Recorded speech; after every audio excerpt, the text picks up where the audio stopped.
Oh man. Oh man. Oh man. Oh man. We alive again. Lordy, lordy, lordy. We alive, Lord. Kick it off with a little bit of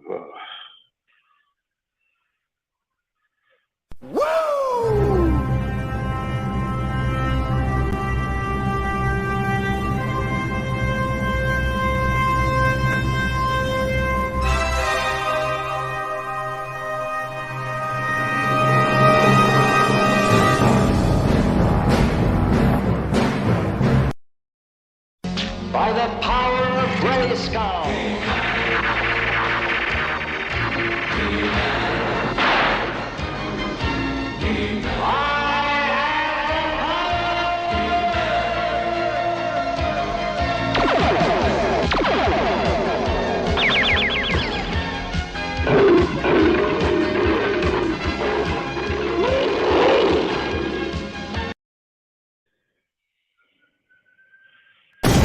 Now for a lesson. You may have heard these words before, but I'll teach you what they really mean. Go beyond! Plus!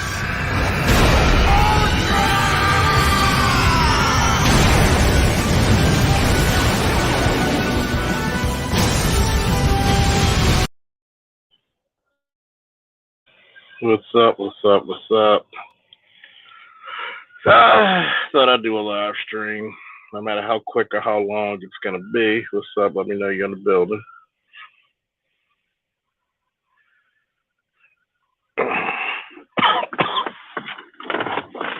Ah, man. Jesus H. Christ. What's up, Truth? See, I think I'm gonna just kick it off with this. We need to understand definitions. Okay. I was on Shannon Rawls' joint yesterday, and somebody was making a comment about simping and Russell Wilson. No. And there's a reason why I had to do this, talking about this shit. Because one, too many brothers don't even true. Hold on.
Sorry about that, folks. I don't know what kicked me out. But yeah, I got tired of the definitions being misused in the manosphere for so long. Like, this person's a simp, that person's a simp. And see, it's so bad where you got guys who are simping earnestly and don't even know they're doing it. I want to take a vote.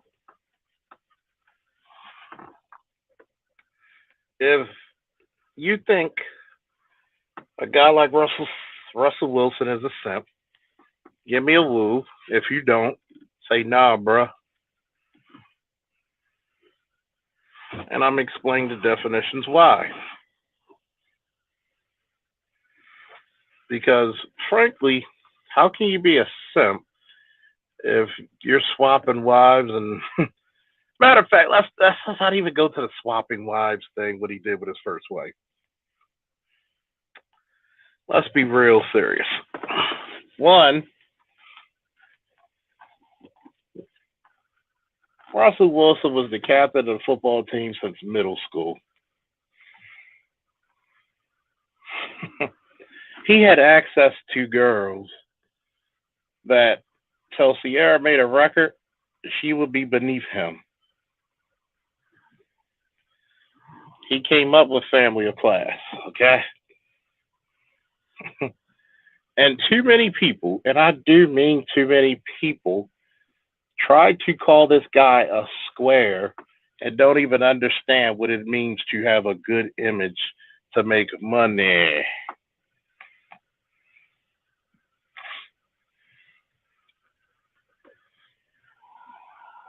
I'm going to put it to you this way. The craziest part about it is that if you really want to take in context, Future's more of a simp than him.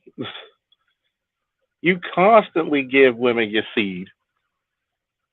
I mean, kudos to you being able to take care of them, but you could be one of those brothers being really raked over the coals.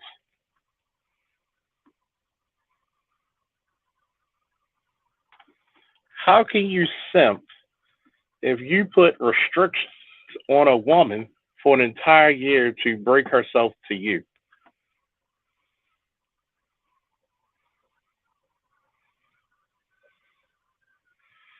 Make a love song, shit. That's just money.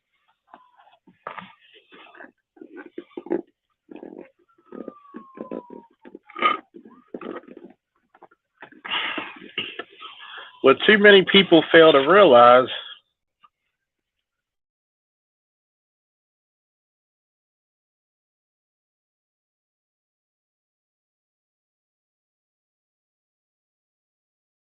oh yeah, shout out to F Holiday for the Cash App support. Always faithful. See, people don't understand is that when you can put restrictions on a woman, that ain't simping.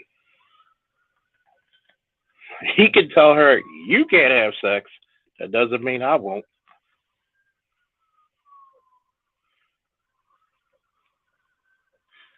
Because he put her on the trial of a lifetime for a year.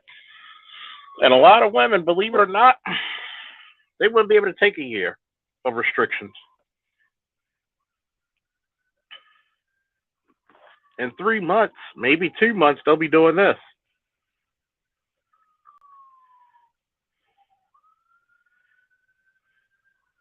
Getting the hell out of there.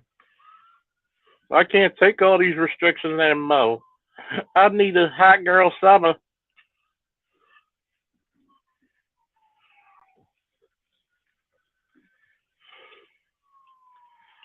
So no. Now, if you want to call Will Smith a simp, he's he's the prototypical simp. He is simp commander number one. Think about it.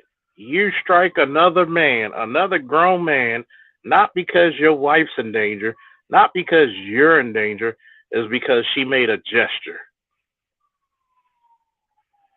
What's up, Cartel? Camera up.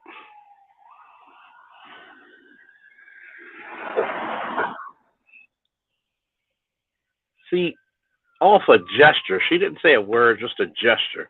And of course, she threw him under the bus. She's only doing this shit to get ratings for Red Table Talk. And Will's a dumbass for even being up there. I'm going to allow you to already.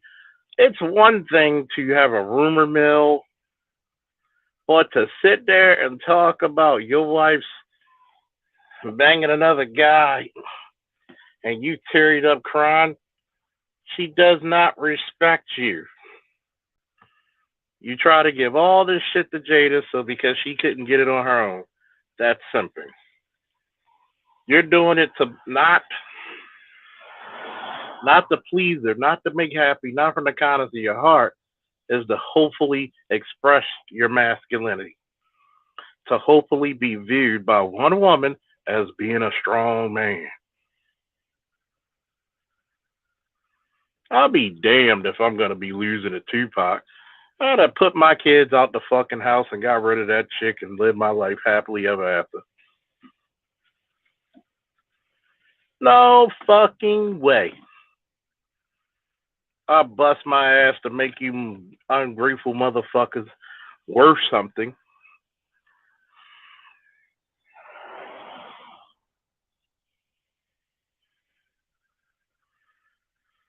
Yeah, you're right. They couldn't handle the COVID. What made it really fucked up? A lot of these chicks couldn't even handle their own kids.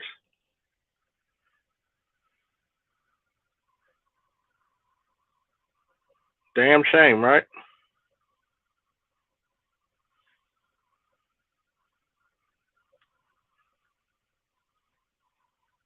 It's just like the terminology gynocentric.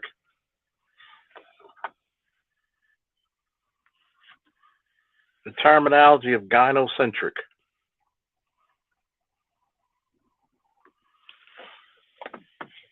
A lot of people do not like that word or misuse it because you're in a gynocracy. You're in a woman led institution, which is the black community. Think about it. Every time you see political office being open, how many black men compared to fucking black women? How many? You don't have to be a woman to be a gynocrat.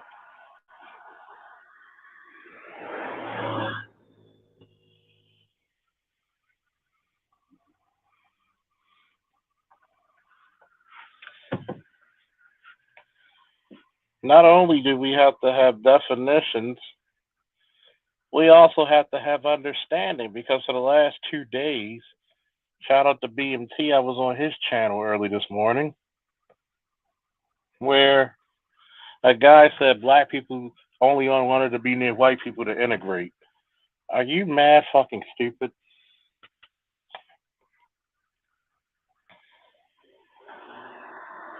No, no, no, no, no. Whoever believes that shit, you're a dumbass. There's no other way, no better way to put it. You're a dumbass. Black people were trying to fucking survive.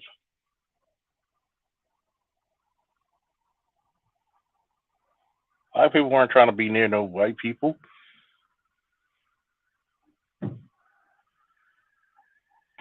Think about it. You're scared shitless. The only way you could go to the school was by National Guard, being armed with rifles. Motherfuckers spitting at you and throwing rocks. Who would want to take that fucking journey?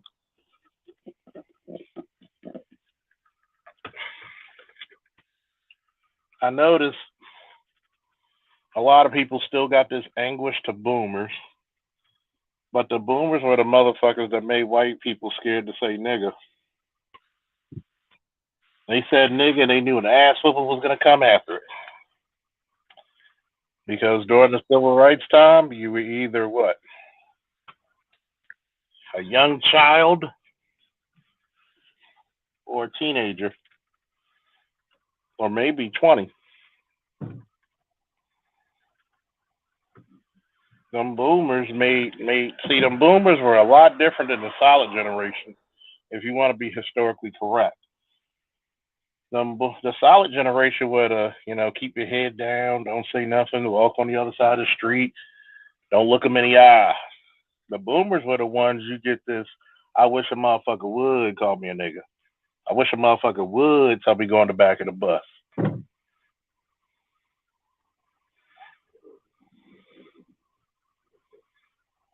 Yep, you're right, GRD. They were the pull-up gang. Like they pull up. You see pictures of Klansmen walking down the street in black neighborhoods, or black gatherings, guess what?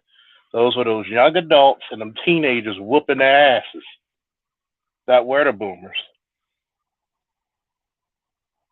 When you had them Klan rallies, notice the boomers were the reason why you don't see Klan rallies in fucking black neighborhoods. Because they whooped that ass. And ass whooping care what ailed them. So we need not only definitions, but we need context.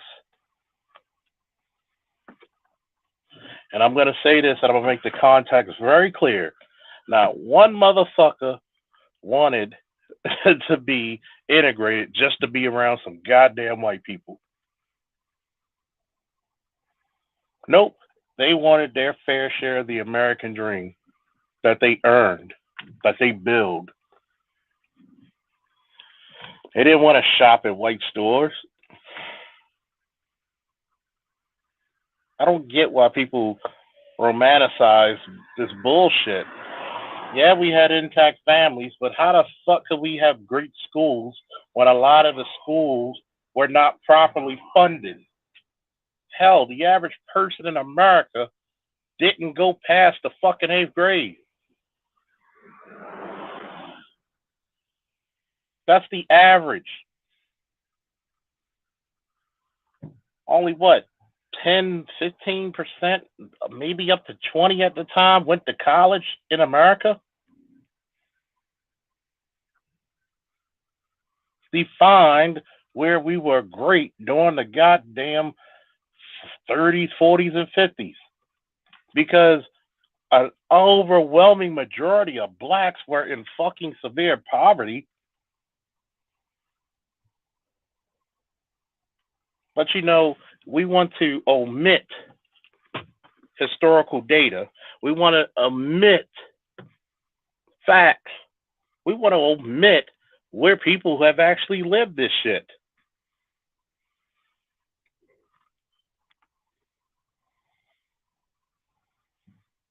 Thank you, F. Holiday. I'm going to read it for everybody. And now a certain generation complaining about boomers while they're giving out a nigga word passes and whining about pronouns. Exactly. Exactly. See, and I'm glad you mentioned Oklahoma, because every black person in America could have took our black asses to Oklahoma, which was for us and Native Americans. And do you know how fertile fucking Oklahoma is? I've been there. That's where the International Wrestling Hall of Fame is, in Oklahoma. Actually, Oklahoma State, to be exact, because I used to date a girl there. One of my ex-girlfriends is a cowgirl. Fine as shit, too. So, we could have went there, utilized the farmland. Black people could have damn near took over goddamn farming and agriculture and for the whole fucking country with that one state alone.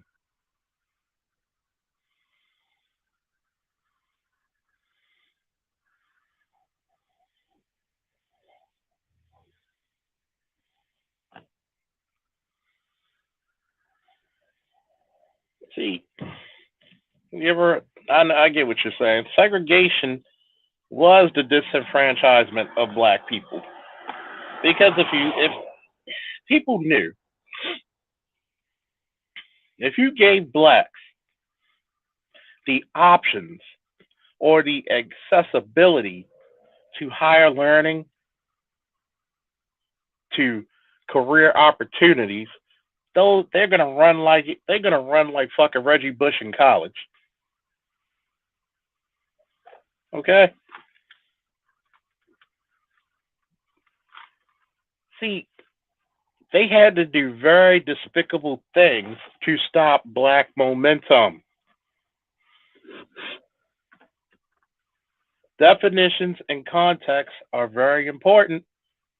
I'm going to keep saying that just in case motherfuckers forget what the title is. The reason why black empowerment will be always seen as a threat is the fear that what they have done to blacks will come back to them. That mortal fear keeps them up at night. And that ain't even one of some racist shit. That's what it truly is. When you ask a white person why are y'all so fucked up when it comes to black empowerment, it's because you fear that when black people get in control, that they're going to take all their frustrations out on you and your ancestors for what you have done.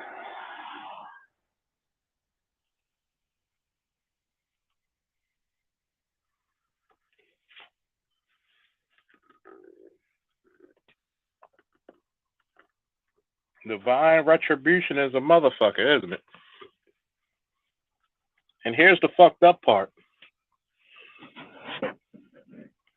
You got people who will tell you that all civil rights was about was to get closer to white people. How about, let's try this. Let's try this. How about we were a fight to be looked at as a human being?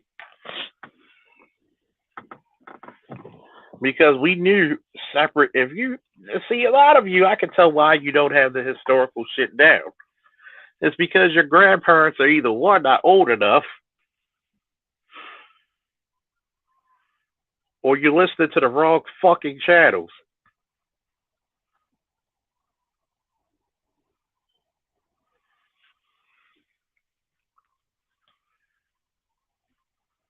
You're listening to the wrong fucking channels.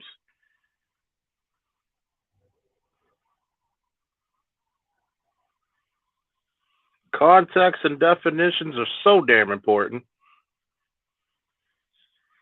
Now let's get back to this wealth thing that the boomers were always accused of doing. Were the boomers perfect? Fuck no. The boomers will tell you that the damn selves. When this feminism shit hit in the 70s and the 80s, it hit like a fucking plague.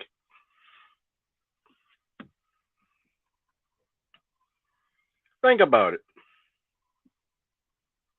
Hit like a plague. You disenfranchise all the jobs where black men work.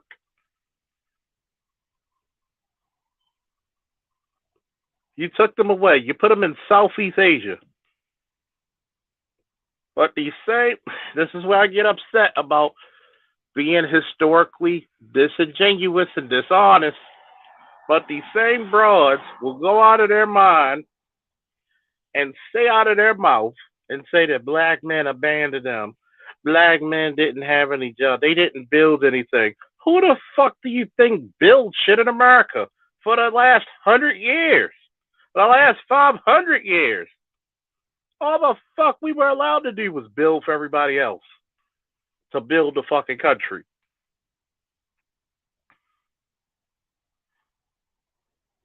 This is how you know. I'm going to give you a clue. This is how you know that person you're going to try to debate, male or female, doesn't know shit, is this one simple phrase. What did black men build? Do you think that black men build anything? Are black men currently building? And the response will tell you pretty much. Pretty much.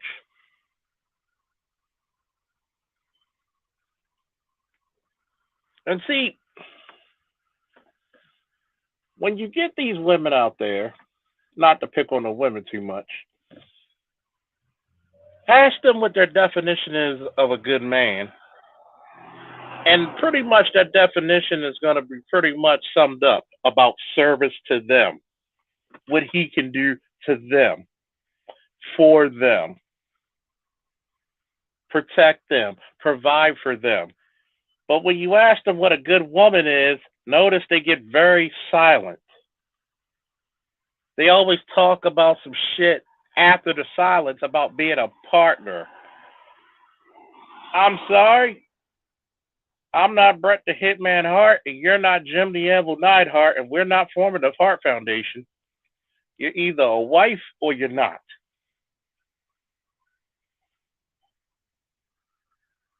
They'll never talk about what type of a wife they will be. They always talk about what type of partner. They had this imaginary thing called the power couple. Sure as shit and never seen one in their whole lives. But if you come from a major metropolitan area like yours truly, their definition of a power couple is a CNA and a damn dope boy. Definitions and context are important, people.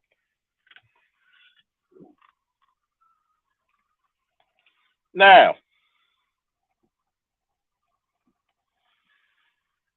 another definition.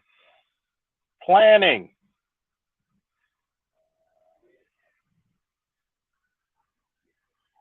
To have actual training methods, on-time information,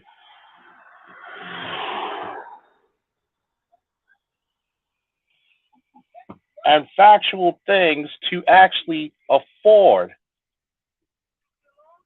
a strike point in the near history.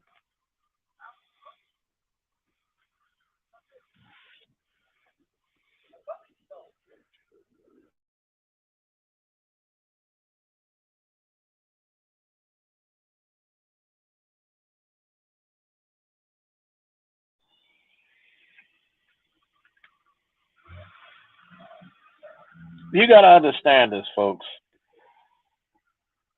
When we look at trying to make plans, tactical decisions, which basically is a fancy way of saying planning, when we use intel, think about this. Not one damn person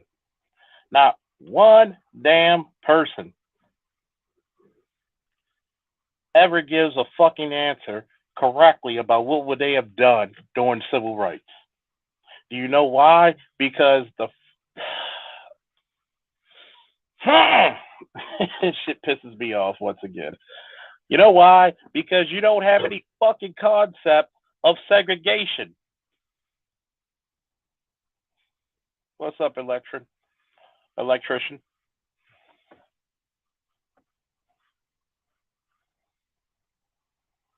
Because you don't have any concept of what it really means to look at full, unbridled racism. You had to move a certain way because your ass might be hanging from a goddamn tree.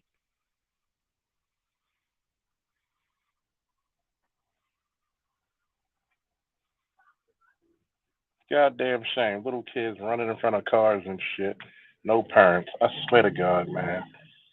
Single motherhood is a fucking epidemic and a plague. I'm going to say it again for the niggas in the back. You have no concept of segregation. You have no concept of somebody about to kill your ass just for drinking from the wrong water fountain. It is very fucked up to try to minimalize someone's fucking life experiences.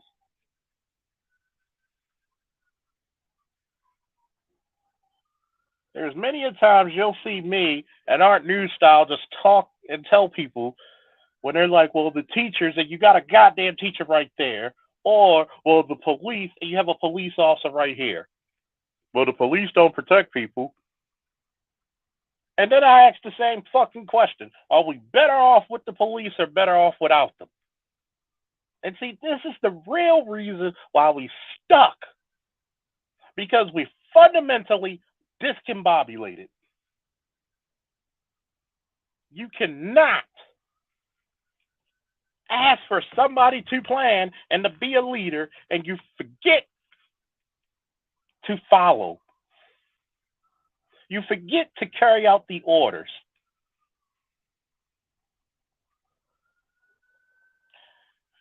That within itself is such of a high esteem of treason and insubordination that you can do nothing else but to cut all ties away from such a fucking idiot. And it's a damn shame that when we talk about many of these subjects, that I have to go and do a live stream and set forth definitions.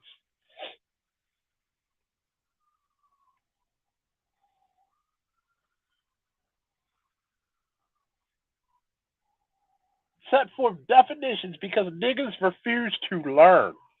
Well, why didn't the boomers tell us? They told you. You didn't want to hear it. Thought you knew something.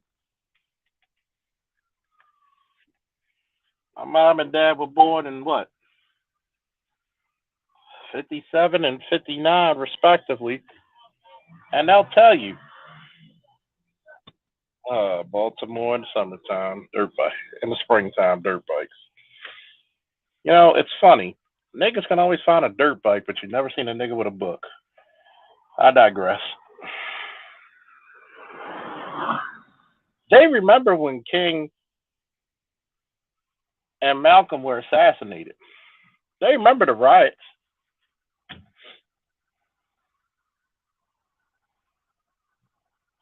They remember that shit. See, this is the difference between men of character and men of courage and men of cowardness. Guys like Dr. King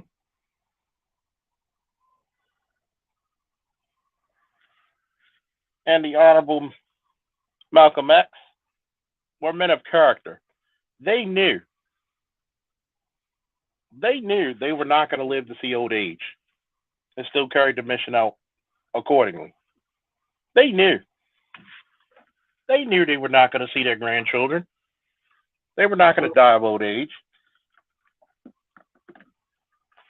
You're too much of a threat to the system. And America right now is reaping what they sow for the blood on their hands. All these lynchings, all these abortions, and somehow, some way, there could have been the black person coming out of that womb who would have solved so many issues from each and every one aboard. What happened to our black army? You aborted them.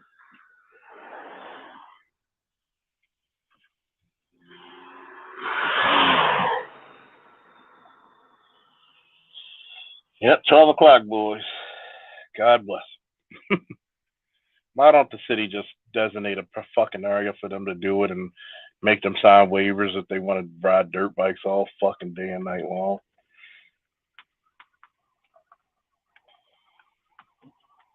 World War III's already started. It's the war of threes. It's the war of the people versus the state. It's the war of religion. And it's the war of technology.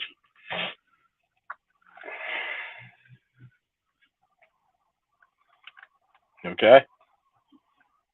It's already happening.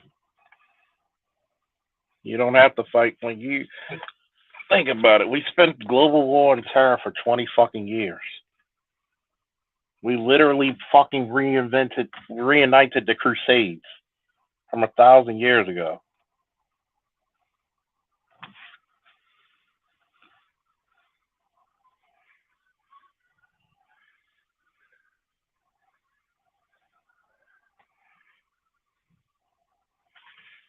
Think about that. And here it is. We're the only race of people, right? That has the audacity to disperse their elders and then wondering why they're not passing down their sage wisdom.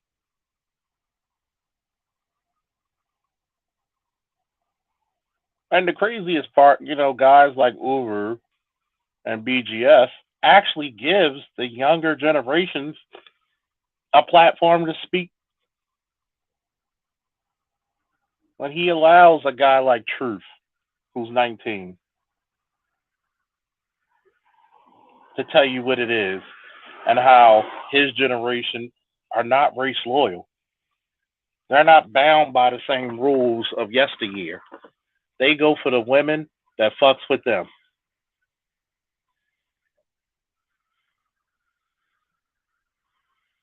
Not pretty much, Troll. He was Charlemagne. But see, here's the crazy part about Bush Jr. It takes a smart man to play a fool. Not saying he's the smartest president, but it takes a smart man to play a fool. And then to have the business and militaristic backing of Cheney is a motherfucker.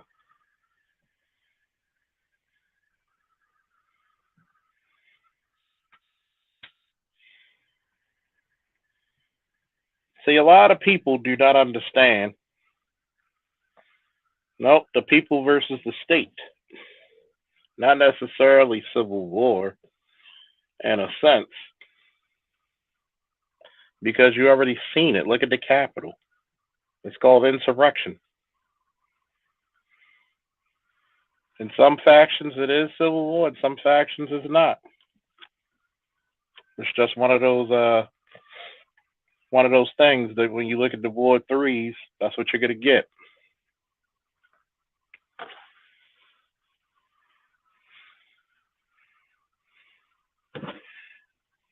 You've definitely got the war of technology. Some people say, well, it's the war of economy.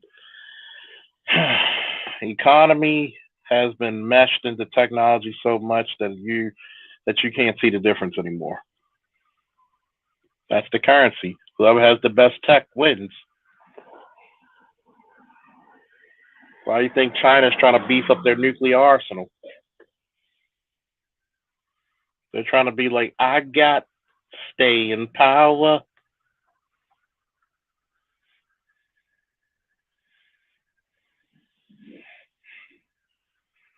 But once again, you're going to have niggas on here who says, I don't know what the fuck I'm talking about. But at the same time, we don't want to look at cost. We don't want to look at context. Snowman, good to see you, man. Kicking cancer's ass. You kick cancer's ass, man. Woo! This goes out to the Snowman for kicking cancer's ass. Woo!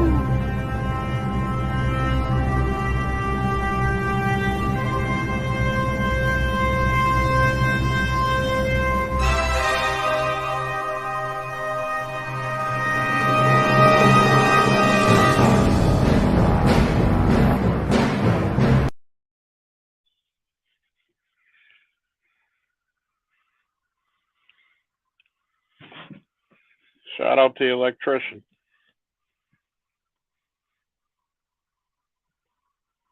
Gotta kick out that power, man. By the power of Grayskull.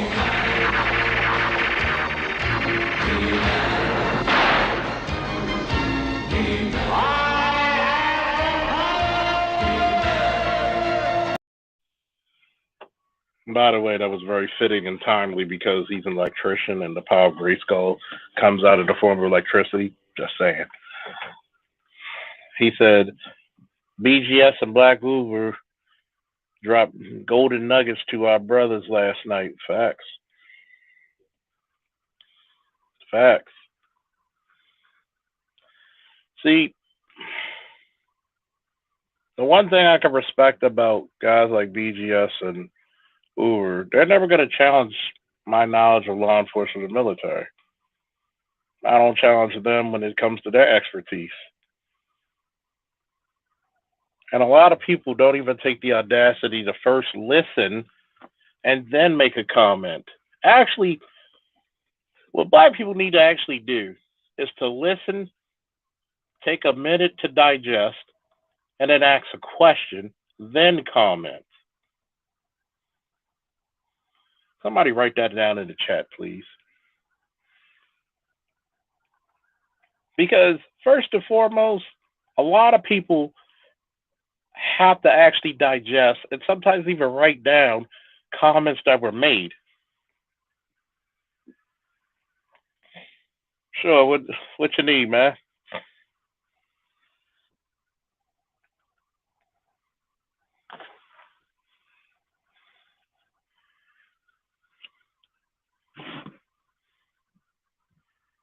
What's up, Nino? See, I'm glad you said that about the complexities. There's a lot of complexity and diversity when it comes to civil rights and things of that nature, simping, and red pillism. See, not all red pill is the same.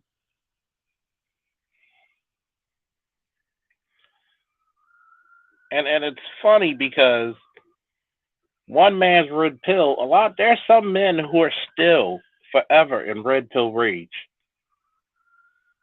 and never got out of red pill understanding.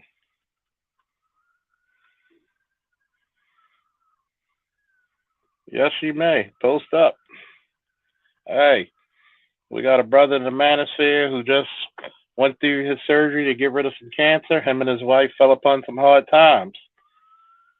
If anybody wants to donate, once he put up his PayPal, please donate and help the brother out because medical bills when it comes to that type of treatment is not cheap. And still in this fucking country, I don't know why certain things are not just handled by the taxpayer's dollar.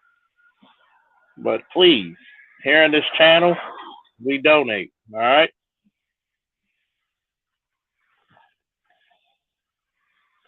Thank you, yours truly, John. Listen, take a minute to digest, ask a question, then comment. Now, you have the permission to post your PayPal, and let's support the brother.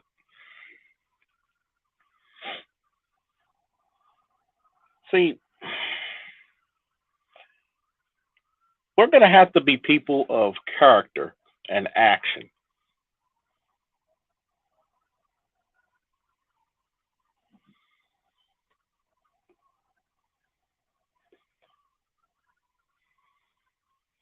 We're going to have to keep our compass pointing north, especially for what these next few days, months are going to come ahead when inflation is going to hit hardest it's ever hit in the last 40 years.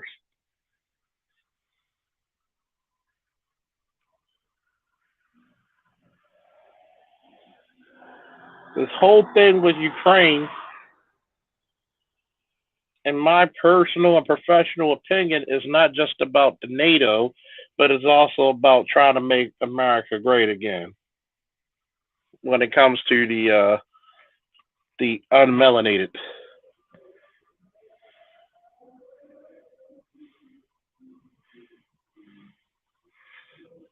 If anybody wants to donate, please donate, please. We have a brother who just coming through surgery, had to deal with that. So any donation would be a great one. If you know anybody of any charitable places, such as organizations, churches, synagogues, temples, please put your email address in there, Snowman, and please contact. America was great. Was when the greatest America's ever been is when black men won them wars. When America was actually on the tip of the spear when it came to technology.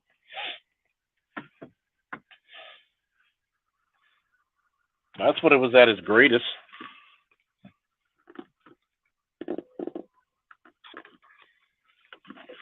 Now we're in such moral decline. We're gonna have a 6'3", 280-pound muscular dude call himself a woman, and we're gonna fucking call that something. Think about this, right? Biden's already got it planned for 100,000 fucking Ukrainian refugees to go to HBCUs for free.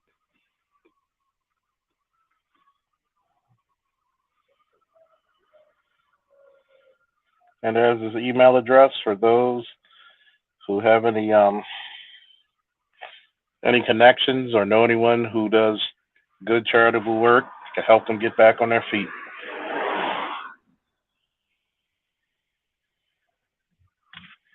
See, a lot of times we miss the definition because we hear it bastardized so many times. Like I said earlier about the word simp. How can a man simp when he had access to the finest of women since the age of 12?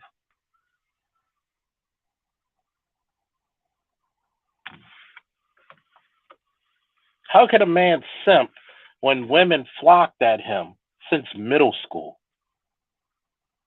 Russell Wilson is not a square. He just has the clean cut image because it brings in money.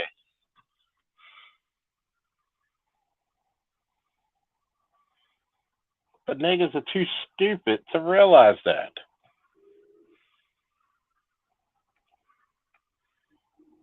I wouldn't marry Sierra. Why? Because she a baby mama. Bullshit. Most of y'all fucking baby mamas will have multiple wives. And they look nothing like her. First and foremost, she brought money. Mentioning you would have married that motherfucker too if she made you another 50, 60, 70 mil.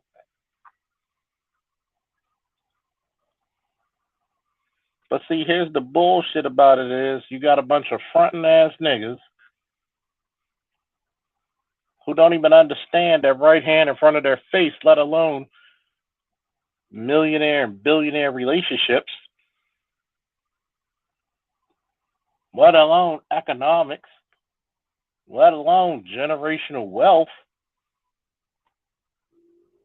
Yeah, I'd have married that motherfucker too if she made my jersey as soon as we announced the number one selling jersey at that time.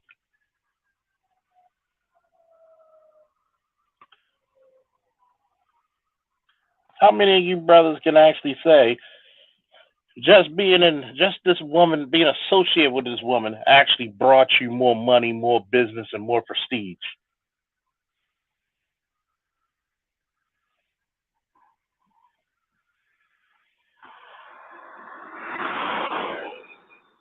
And see, I want to address that real quick, and I'm glad you brought this up, Namer, because a sellout is only being a sellout is when motherfuckers can't achieve what he's done. We don't congratulate greatness in the black community because we got that gynocentric, jealous ass mindset. And guess what happens? You hate on the motherfucker. You don't take the time to do what? Do what? What's up, Artisan? Didn't see you there. Rocket King, what's up? You don't take the time to listen, take a minute to digest, ask a question, then comment. Long time workout with Wayne. Woo.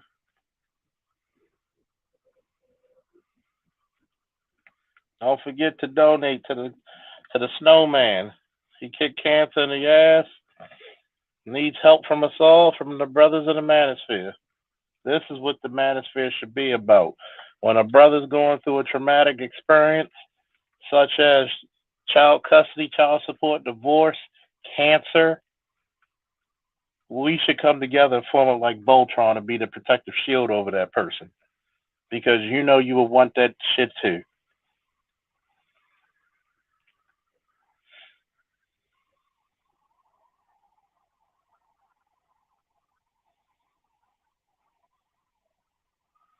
You really think... See, you really think that... When did... Okay. You do know Russell Wilson left his wife, right?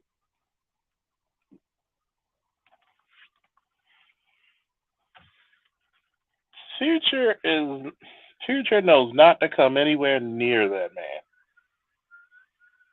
He knows that. Who do you think has more?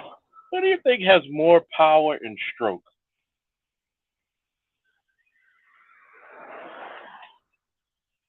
Fucking Future or Russell Wilson?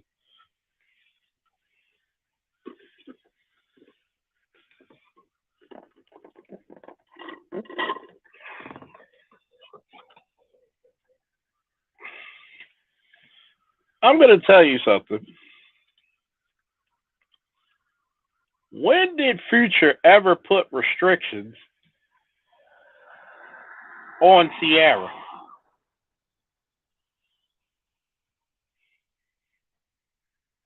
Because he tried to marry the girl and she threw the ring back.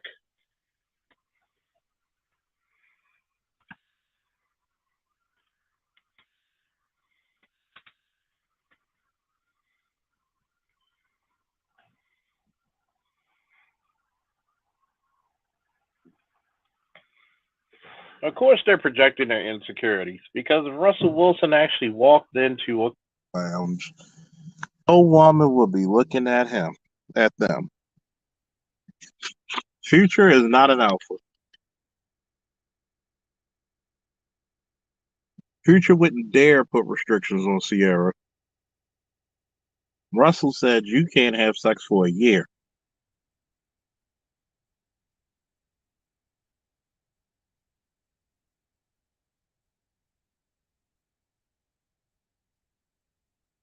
Namer said, Charles Salter Jr., I had a few jerk-offs within my own ethnicity refer to me as a coconut since I'm able to interact with white people accusing me of thinking white and whatnot. What the fuck is thinking white? I hated that fucking term. What's up, Miss Jackie? On my break from overflowing. What's up, brother? P.S. I'm looking for an adjustable height. Yes, donations accepted.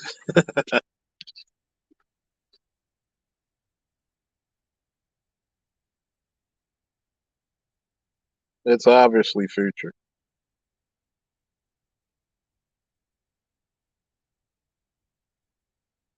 Nope. I was through my car speakers. Think about this.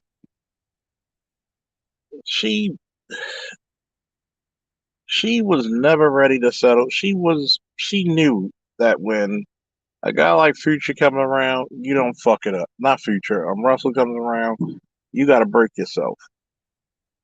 She threw the shit back at fucking Future.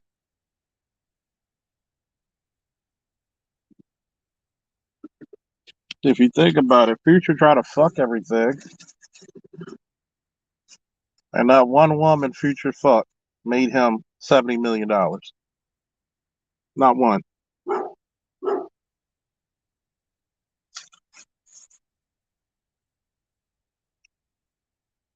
Not one. And see, this is the reason why definitions are important. Context is important. How many of you would marry a woman who made you $70 million? Not even announcing that you're dating, but just associating. Of course he's winning.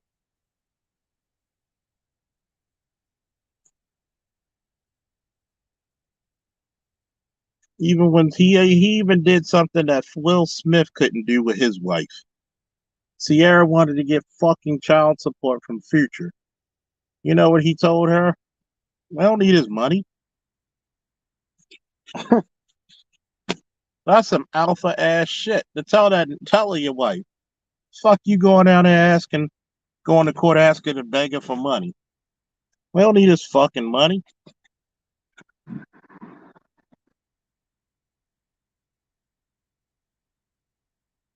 And even if he tried to roll up on fucking Russell Wilson, do you know how tough a fucking NFL quarterback is?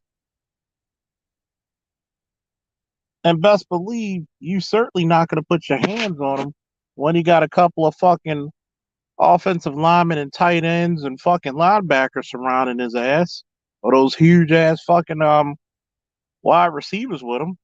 But even by himself, he would whoop fucking Future's ass.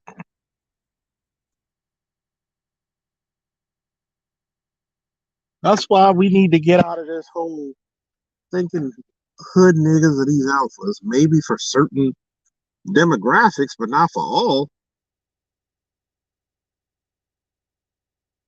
And you're talking to a guy who had to look all these hood niggas for years in the face, and I had a good record of making people defecate on themselves. See, we need to get out of this fucking mindset that the only part of masculinity in the black culture has to be the so-called thug.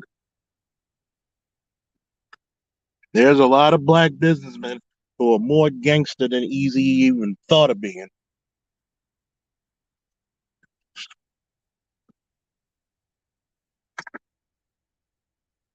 There's a lot of motherfuckers out there who are fucking Green Berets now that no thug could even try. See, I'm gonna give y'all some context.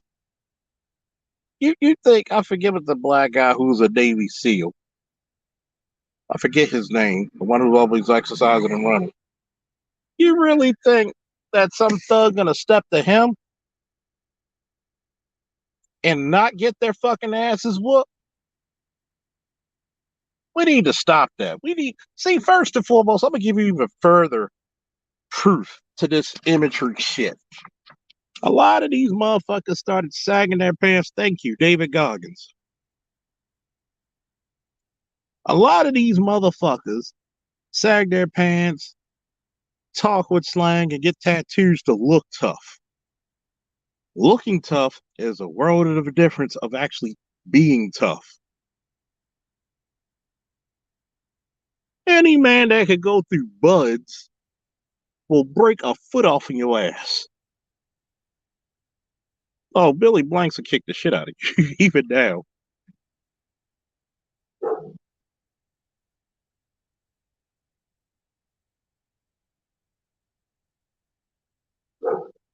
Sounds like somebody at the OK Corral. It's Baltimore when it gets warm, baby. And I'm sitting out in my truck. But don't worry about Officer Faulkner. Because I got more heat than a radiator on my black ass. I tell you what. I'm not forgiving when you disturb me at old home base. Not forgiving. See, when you look at guys like a David Goggin, like a Chris Kyle, like a Larry Vickers, who is pretty nice at fucking making firearms, and he was also part of Delta Force. See, we bastardize what the real masculine, dominant, worthy man was. Remember your dad when you fucking had a flat in your bike?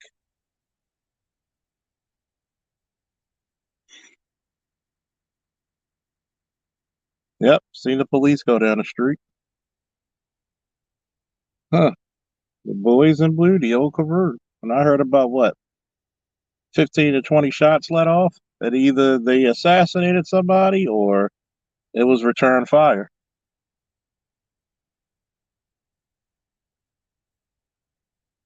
See, I'm going to tell you something.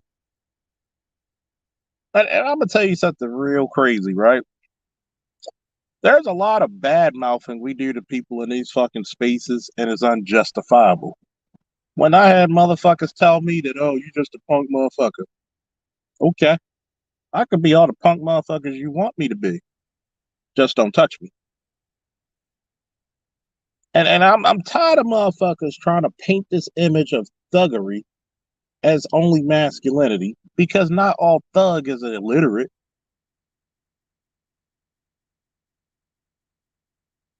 At the same time,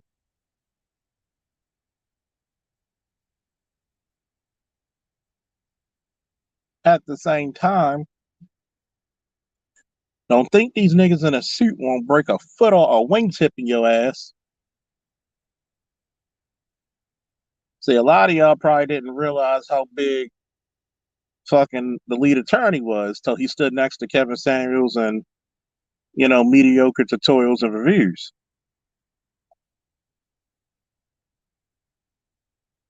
But even Kevin Samuels had to give him my respect. He said, I might be taller, but the guy would not like to fight is no Officer Faulkner. Said a guy like that get a hold of you. Phew. See, real recognize real. The worst person you want to fight is a lanky 6'4", 6'5" guy who's gonna kick you like Kareem Abdul-Jabbar than fucking Bruce Lee. I believe a man should have a blended style. I like my Jordans and my Adidas and my slides, but I'm having my party Saturday and I'm gonna style and profile with some Aldos. I do have $300 dress shoes, $400, $500. I do, and I'm not the richest guy out there.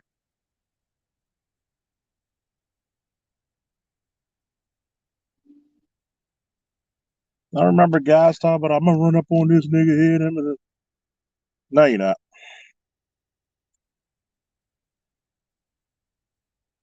Think about this. A lot of motherfuckers do not want to run up on motherfuckers in real life, and they be like, yo, look at the size of this motherfucker.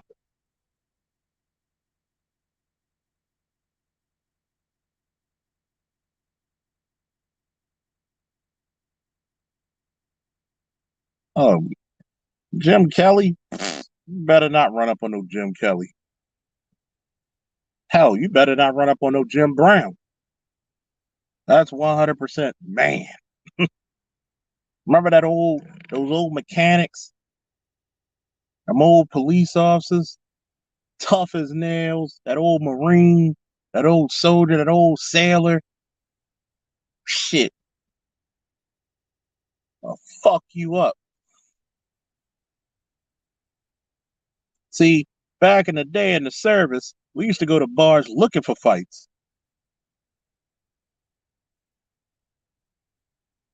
So this whole thug shit, I'm sorry, I'm officially gonna call it. It's played. You may dress the way you dress, but no damn thug ain't winning shit. And then when you think about it, look at the type of women thugs get. They get equally as fucking disorganized ratchet bitches. I don't care if she has a degree or not. Even today, when I invited my ex to my party, and she said, well, me and my homegirl not talking. I said, what did you do? And she was like, what do you mean? I never do anything to anybody. I said, first of all, you act like I don't know your black ass. You're very coarse with your language and words, even when you don't intend to be. And that's not her nature. And besides, here's a telltale sign about you. Because if somebody did something to you, the whole world would have heard it by now. So what did you do? And even she had to admit, damn, you got me red-handed. Yeah, go talk to your friend and apologize. See, that's what a man does. See, a man doesn't have to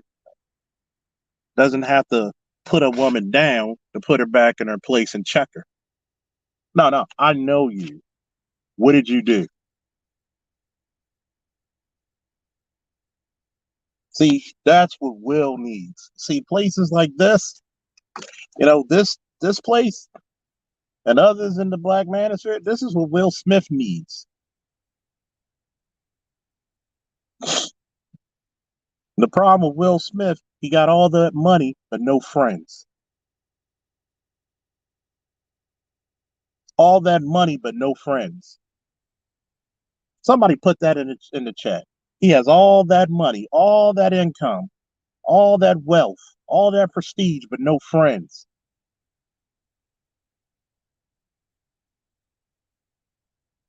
Nobody telling him to grow a backbone. You got your wife recording you, trying to get your shit together.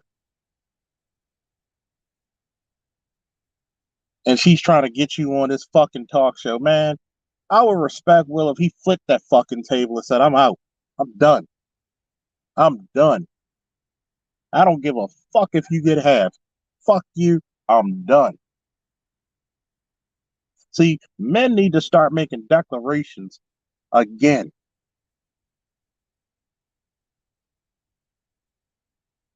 But we're so scared because we're not going to get this piece of pussy or this person to like us.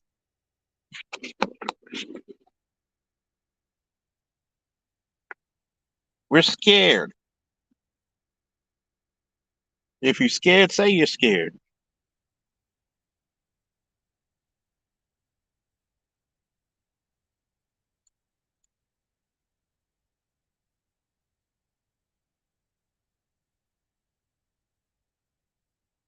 And then you're going to slap a comedian half your size looking even weaker than you do.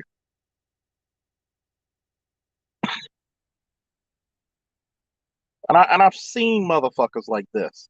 This is why I could talk so freely about it.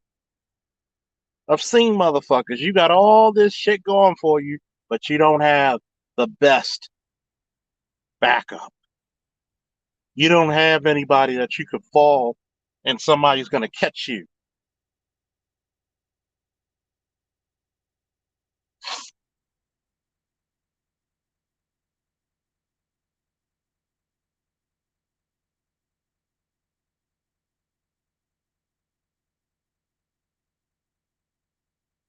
Who's your supporting cast?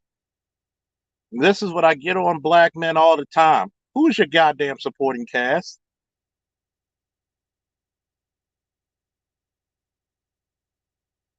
Who's your goddamn supporting cast?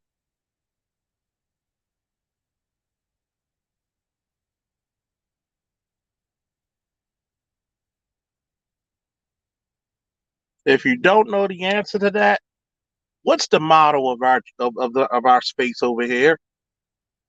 My brother, my champion, my savior. We had the snowman going through some hard times. He's looking for his brothers, his champions, and his saviors. But you know what makes me upset with these so-called wannabe red pill motherfuckers? That if it was a female saying the same shit, we would have over fucking $2,000 already.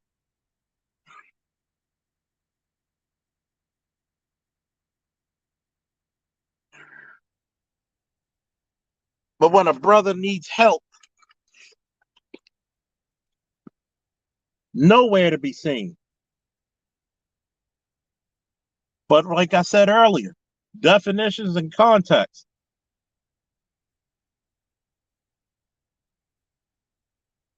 Just now, a few minutes ago, I told you I heard the gunshots and I seen the police down the street behind my car through the rearview mirror going in that direction. Another, probably most likely the way things are going, another brother lost or brothers. So much potential, but lost. See, a lot of motherfuckers tell you they don't, oh, I'll be in the streets. Nigga, I'll be in these streets.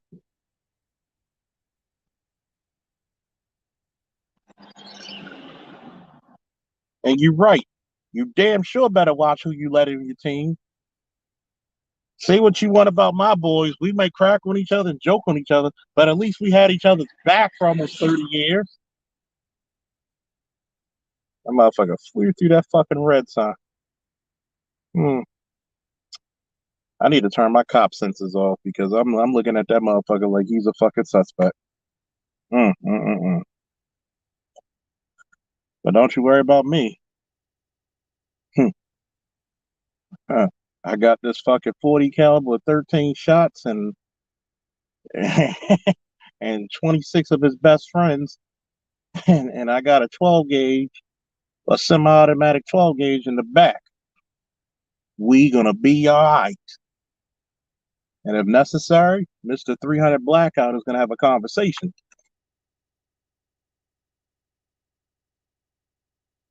See, a lot of times Brothers out here don't even understand what it means to be another man's brother, another man's champion, another man's savior. Hey, girl, how you doing?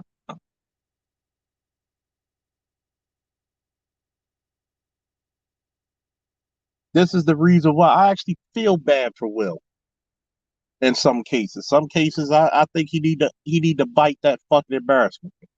Need to eat that shit. But to think about it, you surrounded by your fucking wife, your kids, and your mother-in-law talking shit when none of these motherfuckers wouldn't have been shit without you.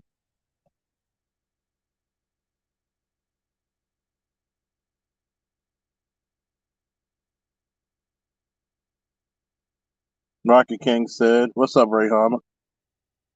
Rocket King said, "I like it being framed that way. Supporting cast, essential for any protagonist in a perilous cosmic drama of life." Exactly. Who's your supporting cast? And better yet, who are you supporting? Because if your friendships are not mutually supported, then one of you are abusive.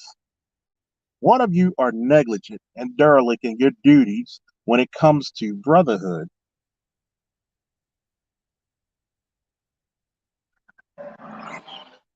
There was a video on Instagram that I downloaded that was funny to me. Some people might not have found it funny, but I did because that's the shit you carry. It said, if I see my boy getting jumped and dude pulled out the fucking Glock at the target and made laid up some shots and the camera was on the ground, he was like, nigga, get your ass up. You know? I remember the old cartoon from the 80s, Dennis the Menace. That version of the cartoon. When they were at the movie theater and the bullies was chasing him and his best friend. And Dennis yells out, Cowboy Bob, red emergency. And Cowboy Bob jumped through the fucking theater and said, you know what? I got your back, little buddy. Whose back do you have? Who has yours? If it ain't equal, it ain't good. Shout out to Sir Anthony. Long time no see. Woo! Salute Officer Faulkner in chat. Listening in the clouds. Thank you, man.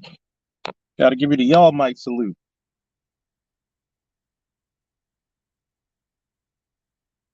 Now for a lesson.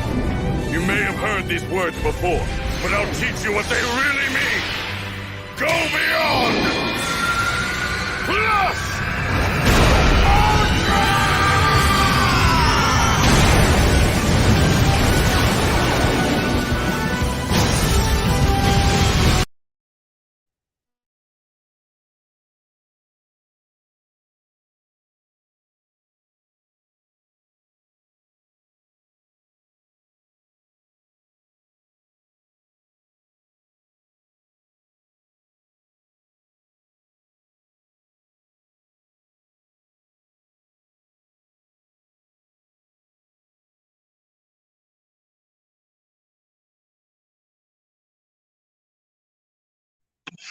Sorry about that. I don't think y'all heard me.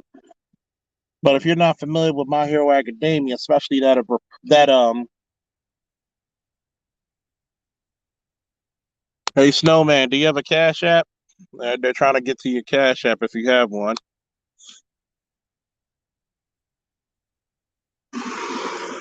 They actually said in that episode when his power started fading, he kicked it up even higher just to protect the children. See, I hate it and I really despise it when I hear channels say, well, that's not my child. It's easy for those motherfuckers to say because they don't have children. As a man, you are built to protect the future.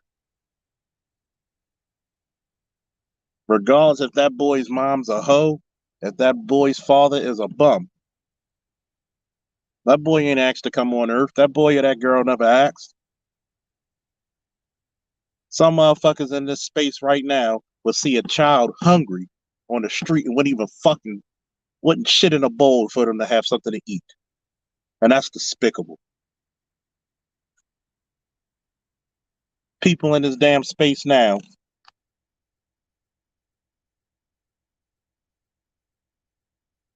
who would let children get abducted. Somebody's taking them. I don't know this guy. Help, help, help. And just look at him. It's either because of two reasons. Either your ass is scared or you don't give a fuck.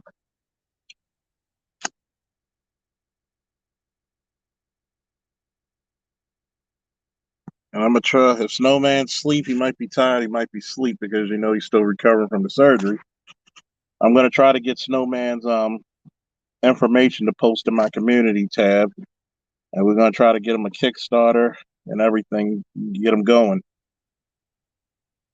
Speaking of Kickstarters coming soon, we're going to do a Kickstarter for training for not only myself, but also young black men to get into the security business, to give them a leg up in this instead of actually waiting for the system to prove it. We're gonna fucking put people through training ourselves.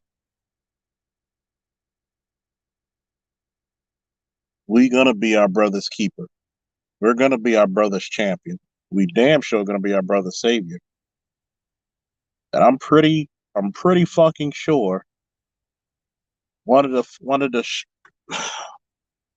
the most empowering things when a man goes through cancer or fighting some type of deadly disease is that when he got his brothers behind him, he knows he could go through anything. He doesn't have to worry. You got to look at the context. This was a man who could have been gravely ill and still going through it. But the energy we showed him, the love we showed him, pushed him through, including the love he got from his wife and his family. You never know. That's why sometimes even I'm not quick to insult people, because you don't know their struggle.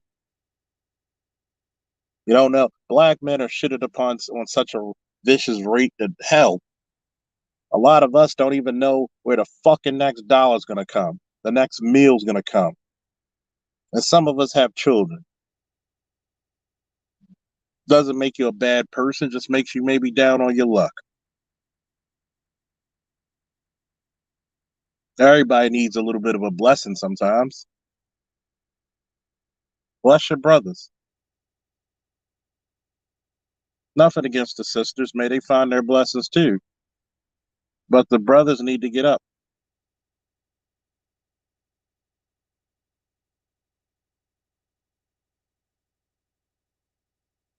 See, a lot of times we forget that we're human out here, and we all have to share this goddamn earth and this experience.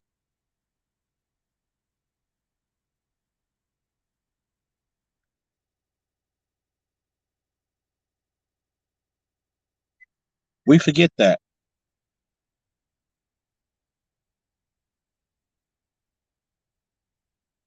Where there's tragedy must come triumph.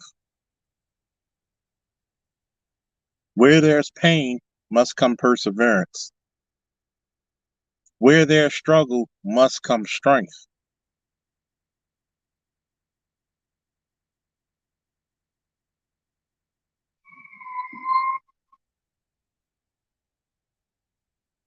You know? Right there. That fucking ambo. 9 times out of 10 that's going right behind me that y'all can hear. That's somebody's body that's probably bullet written. I don't even have to be on scene to put 1, 2, 3 together.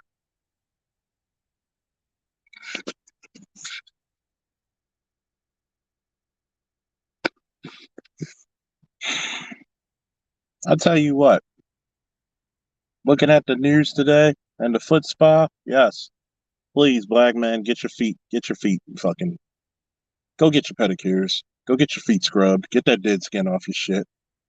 Your women will thank you, by the way. And plus, it's hygienic, very hygienic. You don't want all that fucking shit on your skin.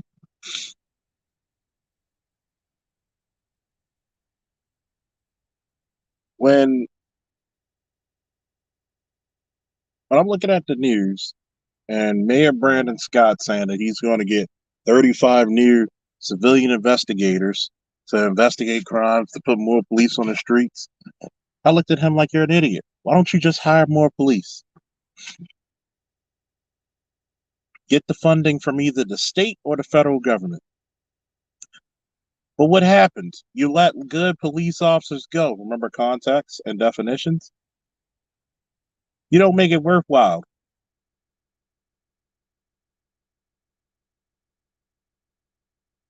The reason why you're going through such a crime rate is because, one, your academy's pushing out a pussy ass doctrine.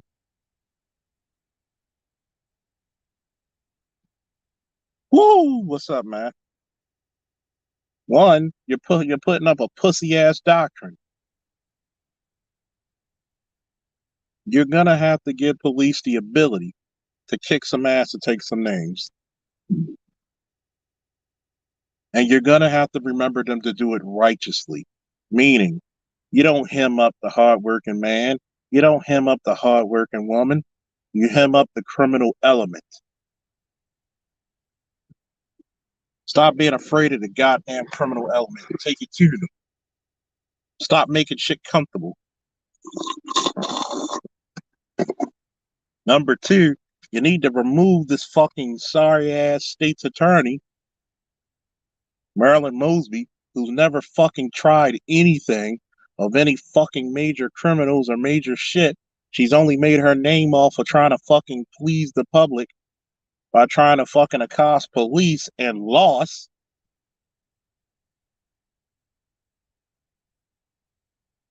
You need to get real people prosecuting real crimes. You need to get the fuckery out the fucking city. You need to bring back cops who knew how to do community policing and was smart enough to know who was committing the crimes and who wasn't. Instead of breeding cowardness.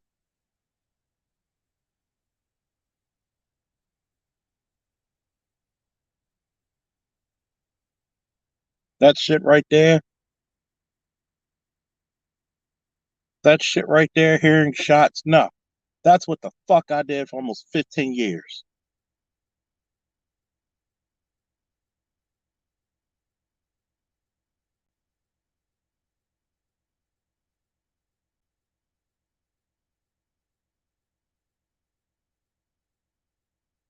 A lot of running into danger, running into screaming buildings. That's what the fuck I did. Man, fuck all that. She probably would get away with murder. But don't worry, Mr. Z. She bought a few fucking houses in your city. But she's struggling now. And then she sold them. But she's struggling, yo. Going through financial hard times. So I got to take a picture out of dusted roads for a minute. You know, like the American dream, baby. You know, hard times is when you did 30 years in the factory and all they give you is a lousy pension and a gold watch. Hard times is when you got that hard-working woman, got to feed 3 kids and wonder where the money's going to come from.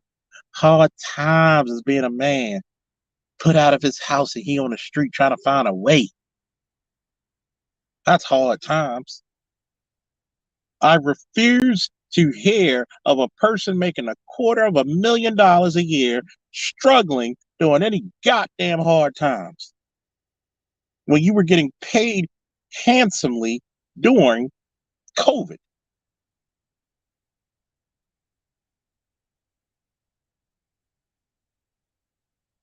See, too fucking long and too many times we need to be fucking ushers and archangels of the goddamn truth.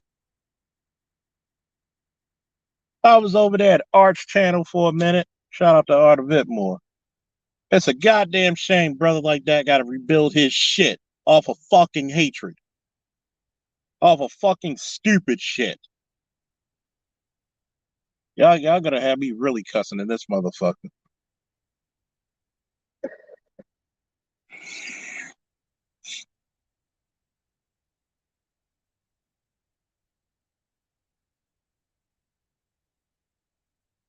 And you got a motherfucker wanting to challenge people on the fucking, like, see, this is what gets me upset. You obviously know that people know what the fuck they talking about, and you want to challenge them on their fucking level. You know what? I've done a good deal crushing people.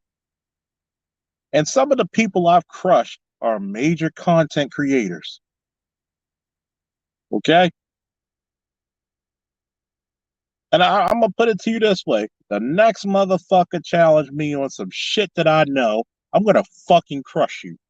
I'm not going to give you one fucking iota of a fucking chance to be disingenuous.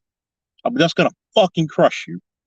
And I'm going to treat you like you're beneath me to say, if you don't know this fucking shit, get the fuck off my panel. And that's how we should start fucking carrying it. Because for too long and too much talking, we've given too much information for motherfuckers not to be that fucking stupid.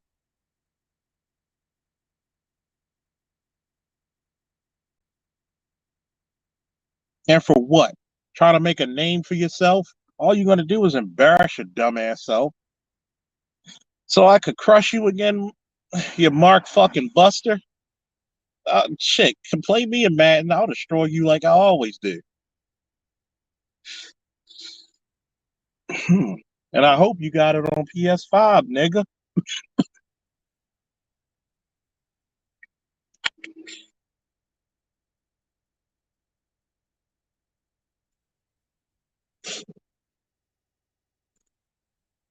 But on a serious note, a lot of these motherfuckers coming to these spaces need to take a really good reflection upon themselves and their works.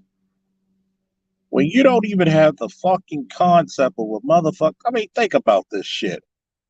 Art of Whitmore's giving you a free fucking study in college just doing the Kerner Commission. Just doing the fucking Kerner Commission alone. You know how tedious and how much fucking reading and writing, and actually you're gonna have to keep up with this shit and actually understand and take the concepts out of it. But we don't appreciate shit like that. We just don't. And to go back to Baltimore, look at it. This is what happens when your fucking system fails you. You get more dead people on the fucking street. You get this wayward ass shit starting from the single mother epidemic that still plagues us to this day. With these undisciplined, unruly fucking ruffian kids growing up into fucking godless fucking adults. Then you have an education system that doesn't even teach the kids how to fucking read or write, just indoctrinate them to either prison or to be subservient.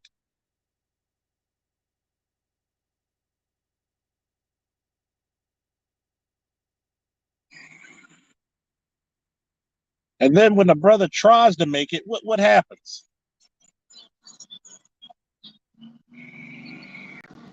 What happens? If he's not dead before 25, he's fucking disenfranchised by 30.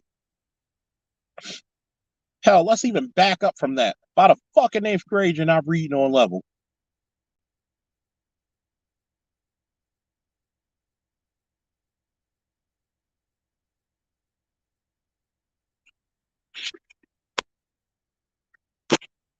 But then you got the audacity of people saying, well, black men aren't building. Motherfuckers, how can I build when you have me no tools? You're going to hear that shit real good in the next 2 years, maybe 4, when you're going to hear, well, the Ukrainian men are building. Bitch, they get to go to school for free, to our schools. And see, it took you, black woman, to get this political power and hand the power over to somebody else.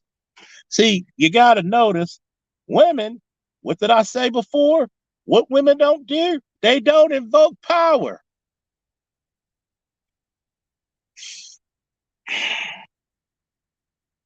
They are supposed to invoke honor. By the power of Grayskull.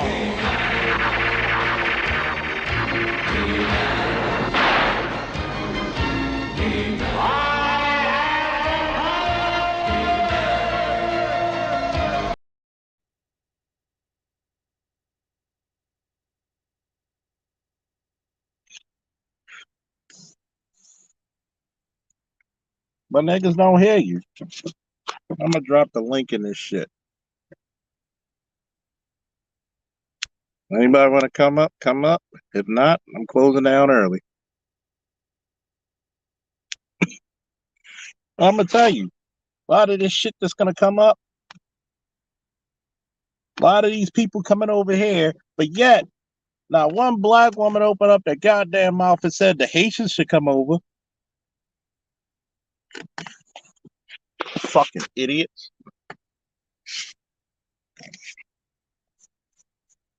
We happy for a fucking Supreme Court justice for what? Your ass ain't seen true justice for 500 years. Fuck out of here.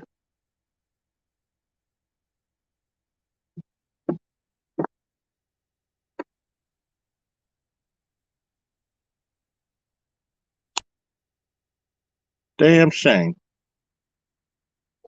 And these major cities could be a fucking fix. It's like I said this shit on BMT's channel. All you gotta do is give the goddamn children to their fucking fathers.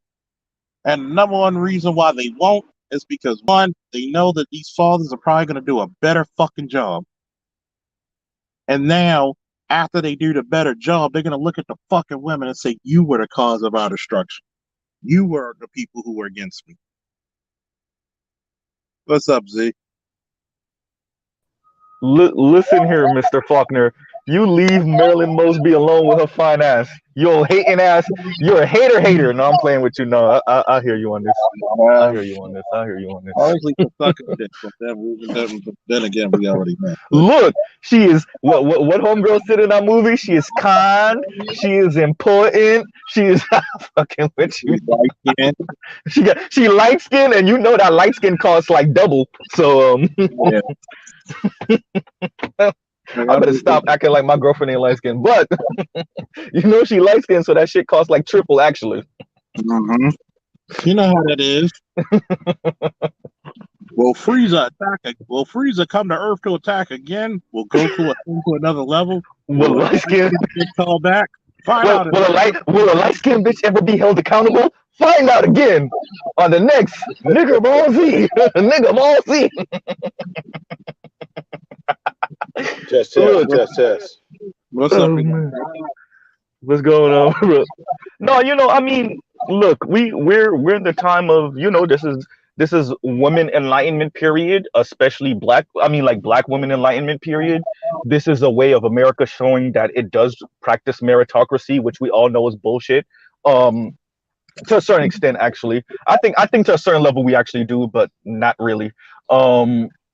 And so, yeah, the Marilyn Mosbys and the Ketanji Browns and the Kamala Harrises and the Oprah Winfreys of the world are a testament to America not being this racist, hyper-capitalist, sexist, misogynistic, homophobic place. Notice what I didn't say, because black men don't really practice that shit as much as they want to put it on us. But yeah, so Marilyn Mosby and Ketanji Brown, and even the sister from BLM with her $1 million house buying ass. Did you see? Hey, did y'all see her buying that? Her apologizing now. She is. Yeah, she apologizing. Her. We gotta make money off of George Floyd's death, and then we still don't fuck with these straight niggas. Yeah, I told you the biggest victims in America are straight black men. Yes, sir. Man, I mean, we don't like these niggas, but we can still make money off of their death. Screw them niggas. Oh man, we don't like them both literally in our own intimate lives, and we don't like them politically or socially. But we can still make money off of you and use your death as a movement for our cause. Man, but Mr. Z, but the thing is, Mr. Z, though, but they still want us to procreate with them, right? And they also want to get the bag from us at the same time. You know what I'm Well, not saying? the sisters from BLM. The sisters from BLM all Oh mess no, with well, no. yeah, you know, yeah. That's copy munching all day, bro. That's copy munching all day. You know what Carbon I'm saying? munchers, those bitches are grass fed.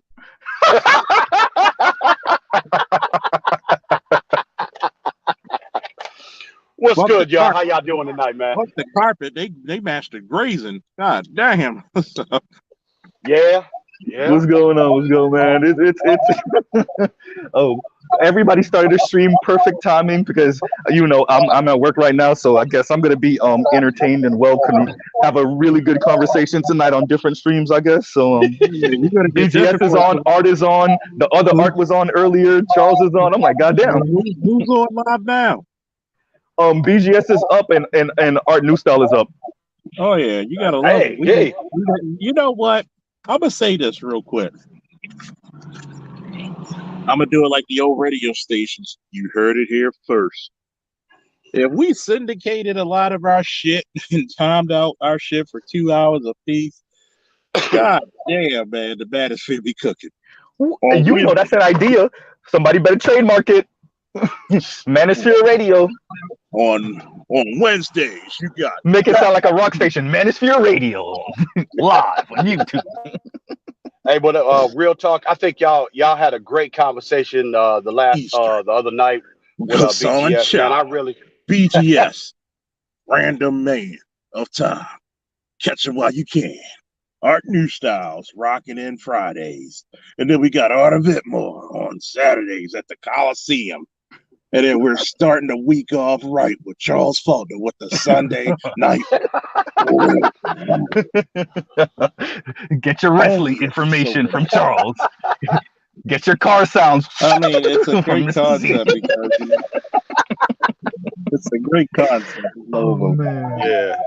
I just want to say that I appreciate both of y'all platforms, man.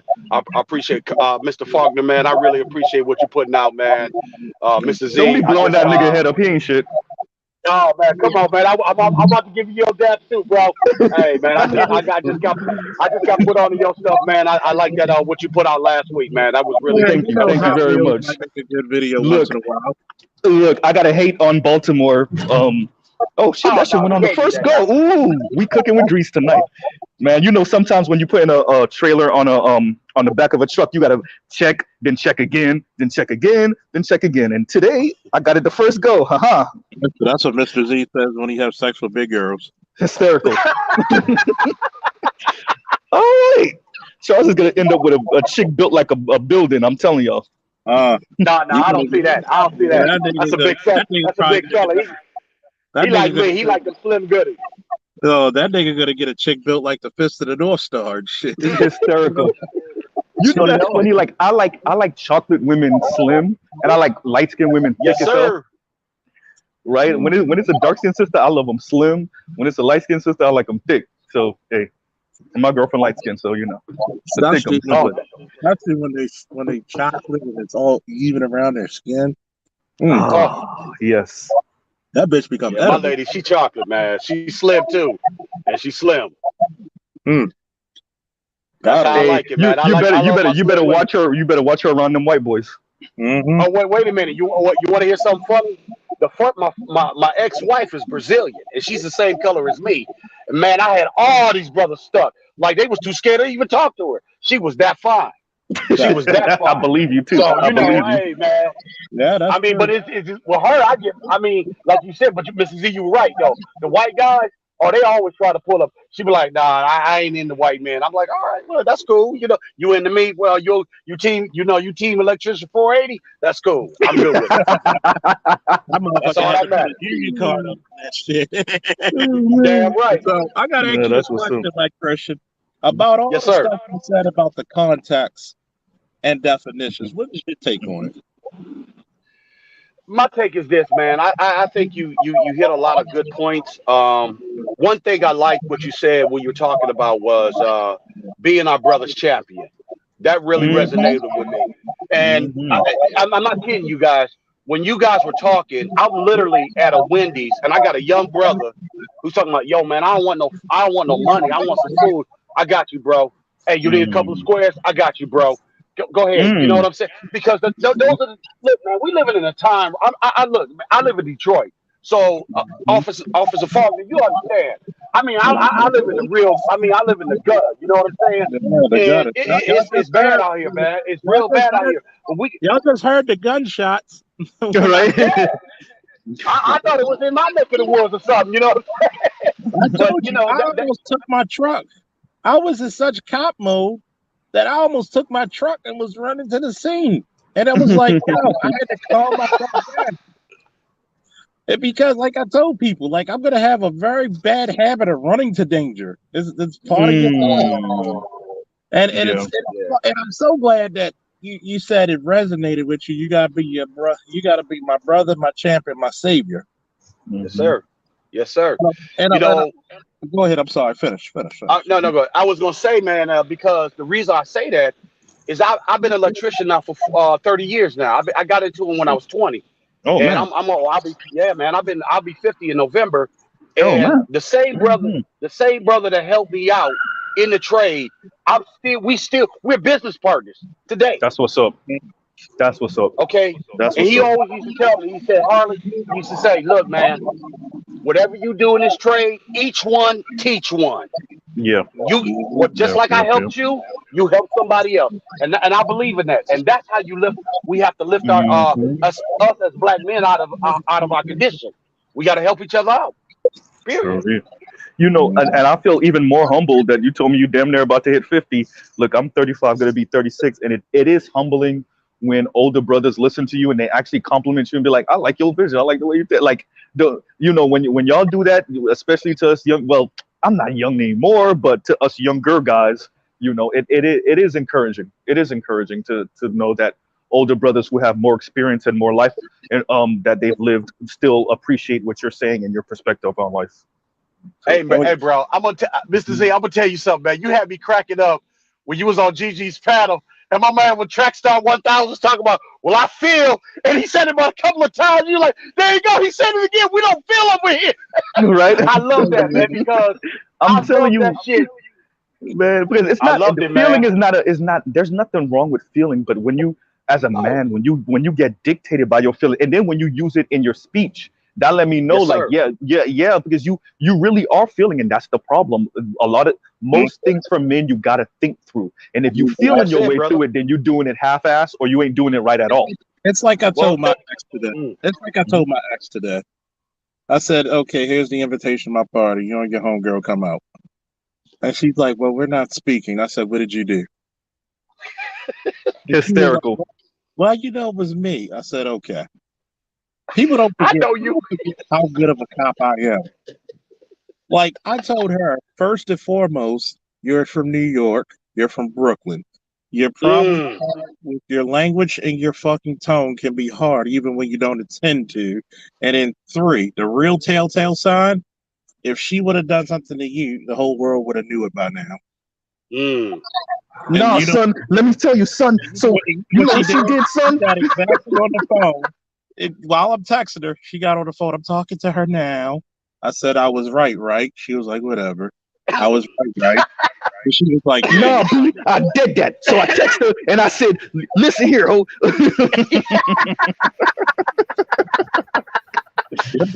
You gotta take this apology, you hear, son? You know what? You're gonna apologize to your friend. You're gonna apologize to your fucking girl, and y'all gonna bring your asses here. Well, I'm not paying that. Well, you better go fucking start an ice cream stand. Well, why is this so expensive? Why the VIP so expensive? Because you know it's a bomb ass place. That's why you know it's expensive.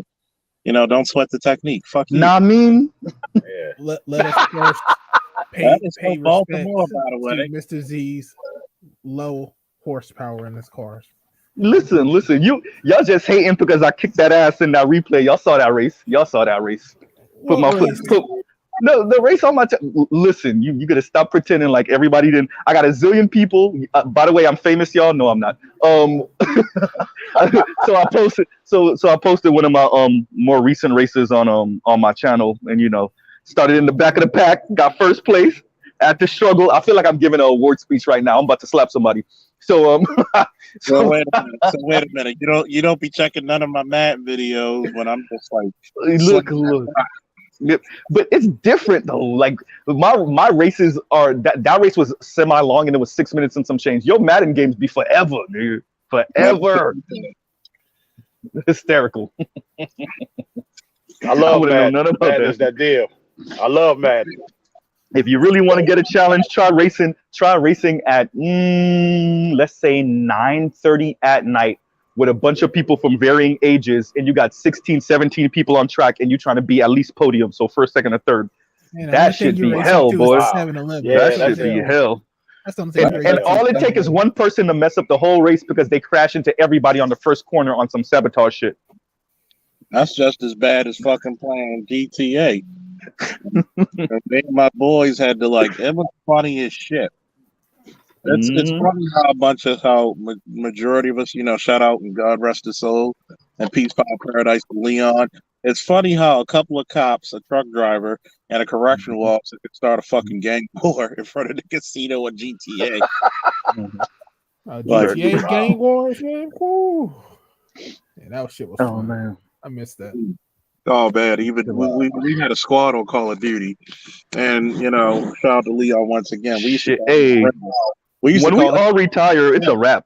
Me, Charles, and Art are not too far apart in age, but when we retire, that's all I'm gonna be doing in the next like 30 years. Where's Greg at? He's playing video games in his room. Shit, that's what I'm doing now. All you're gonna see with me is a weight set, some Viagra, and a video game.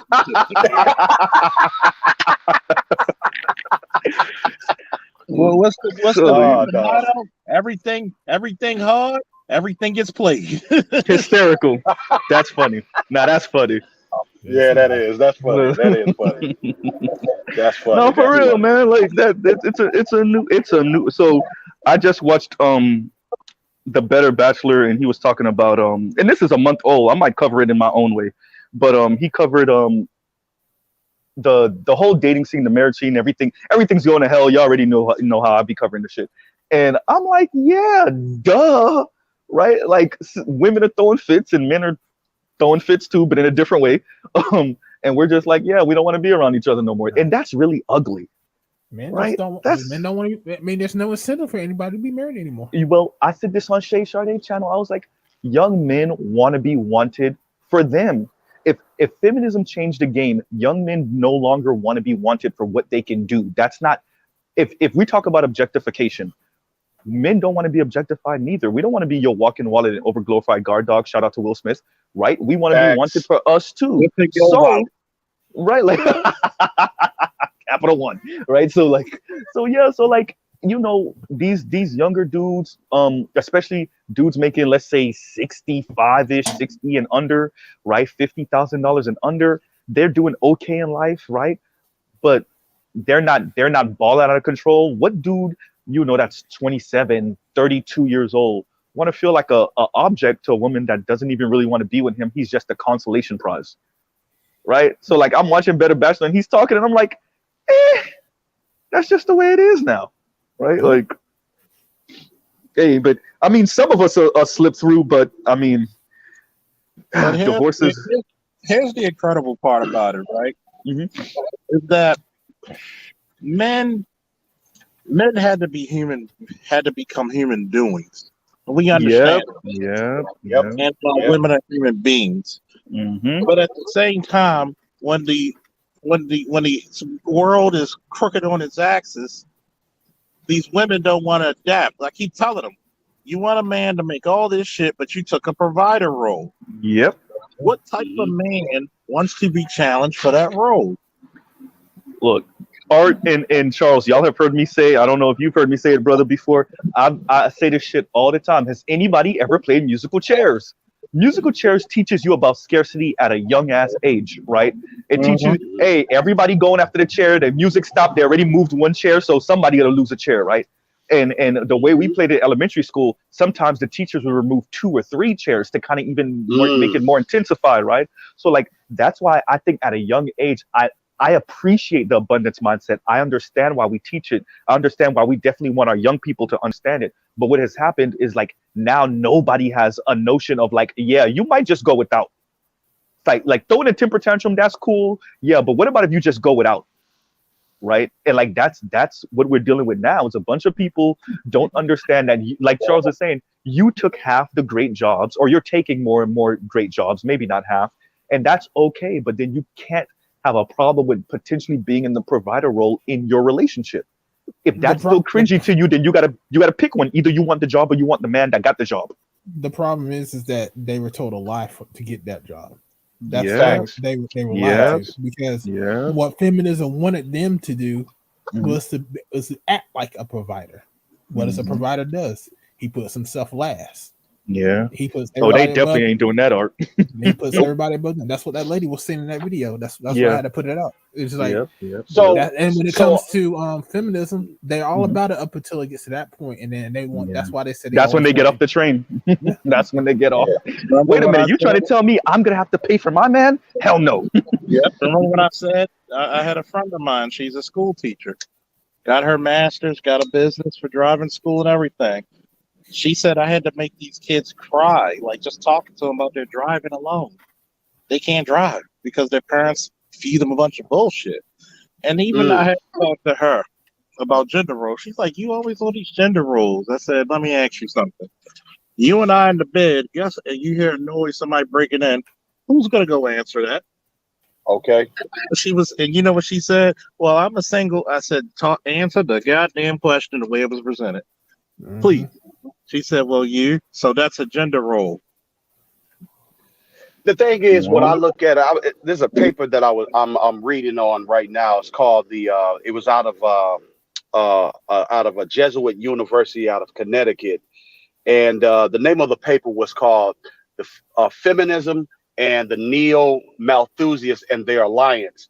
And on the second page, I want to say about the fifth or sixth paragraph, they had a meeting in Bucharest, and they basically said was this: okay, how do we get women to stop reproducing so much? Oh, we know what we do.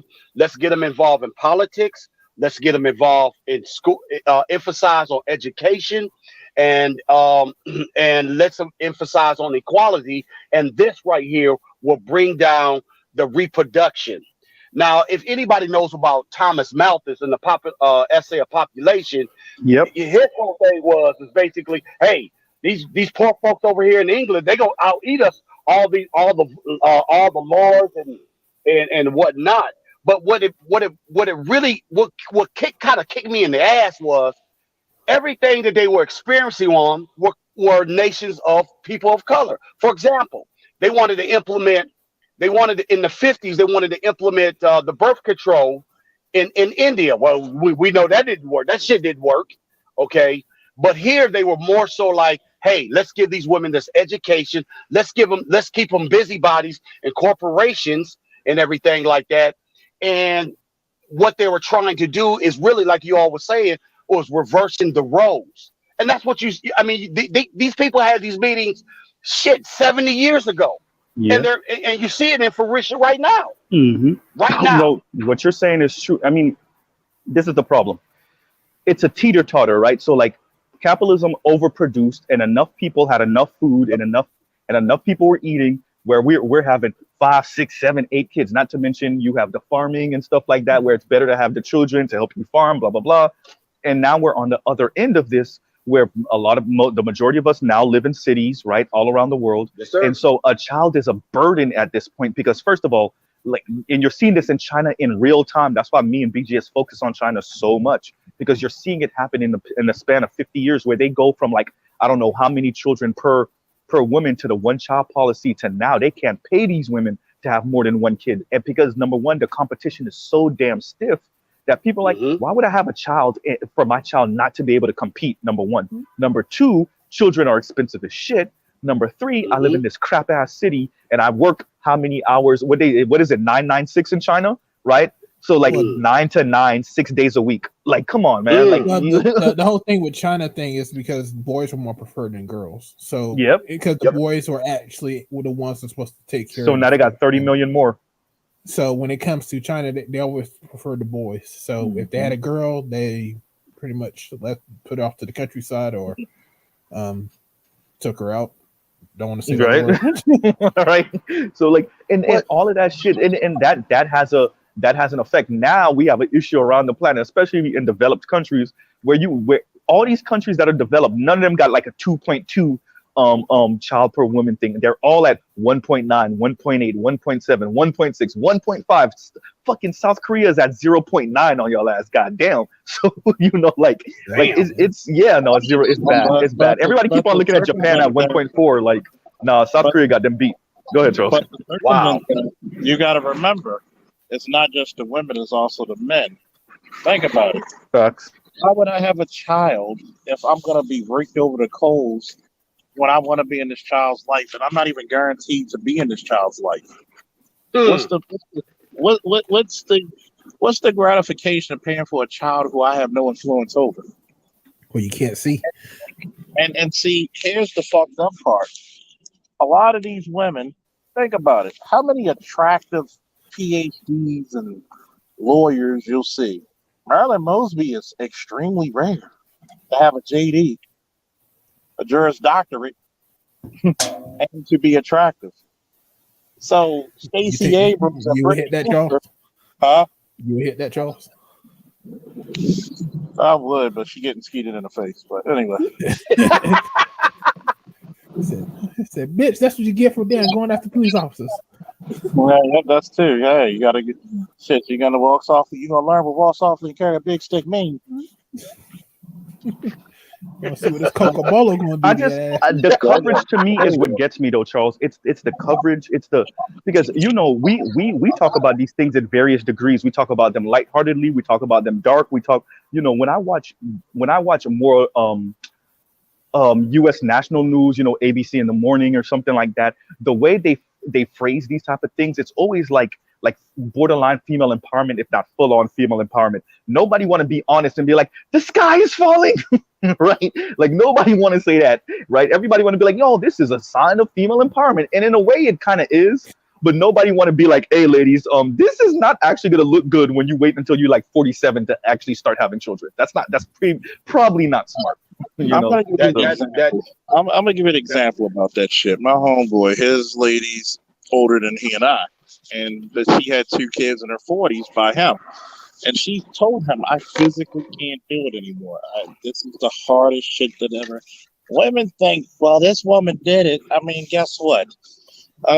You don't have too many Olympic gold medalists in wrestling over 40, if any. Okay.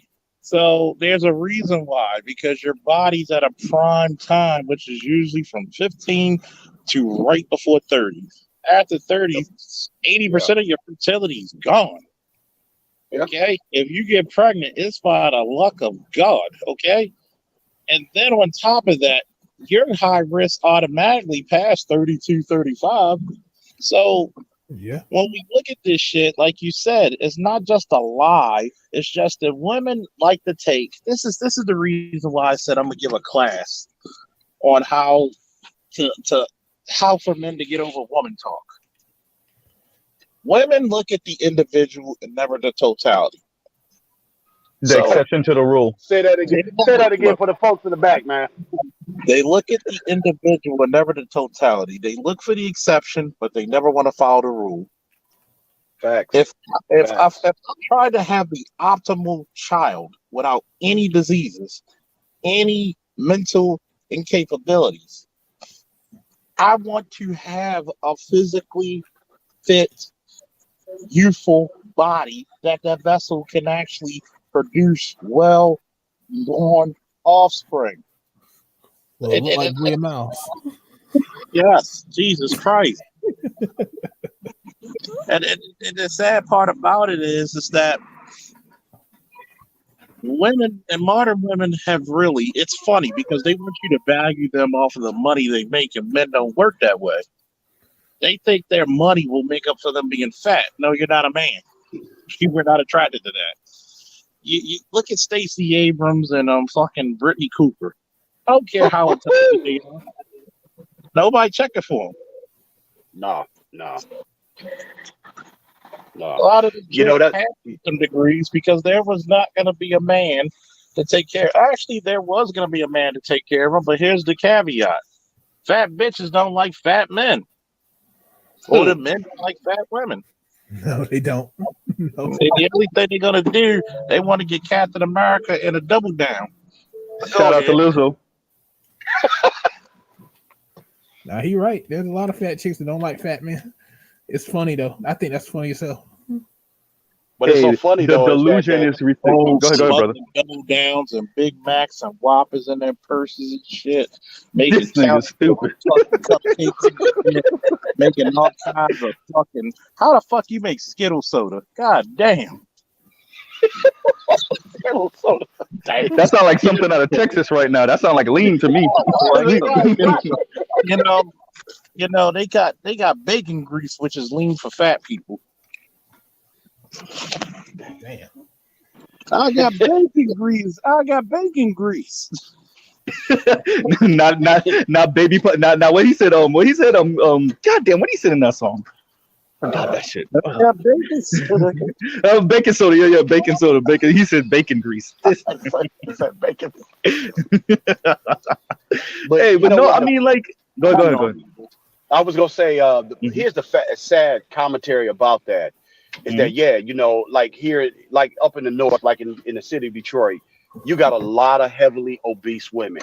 So I was just at an old school concert, Slick Rick, KRS-One, et cetera.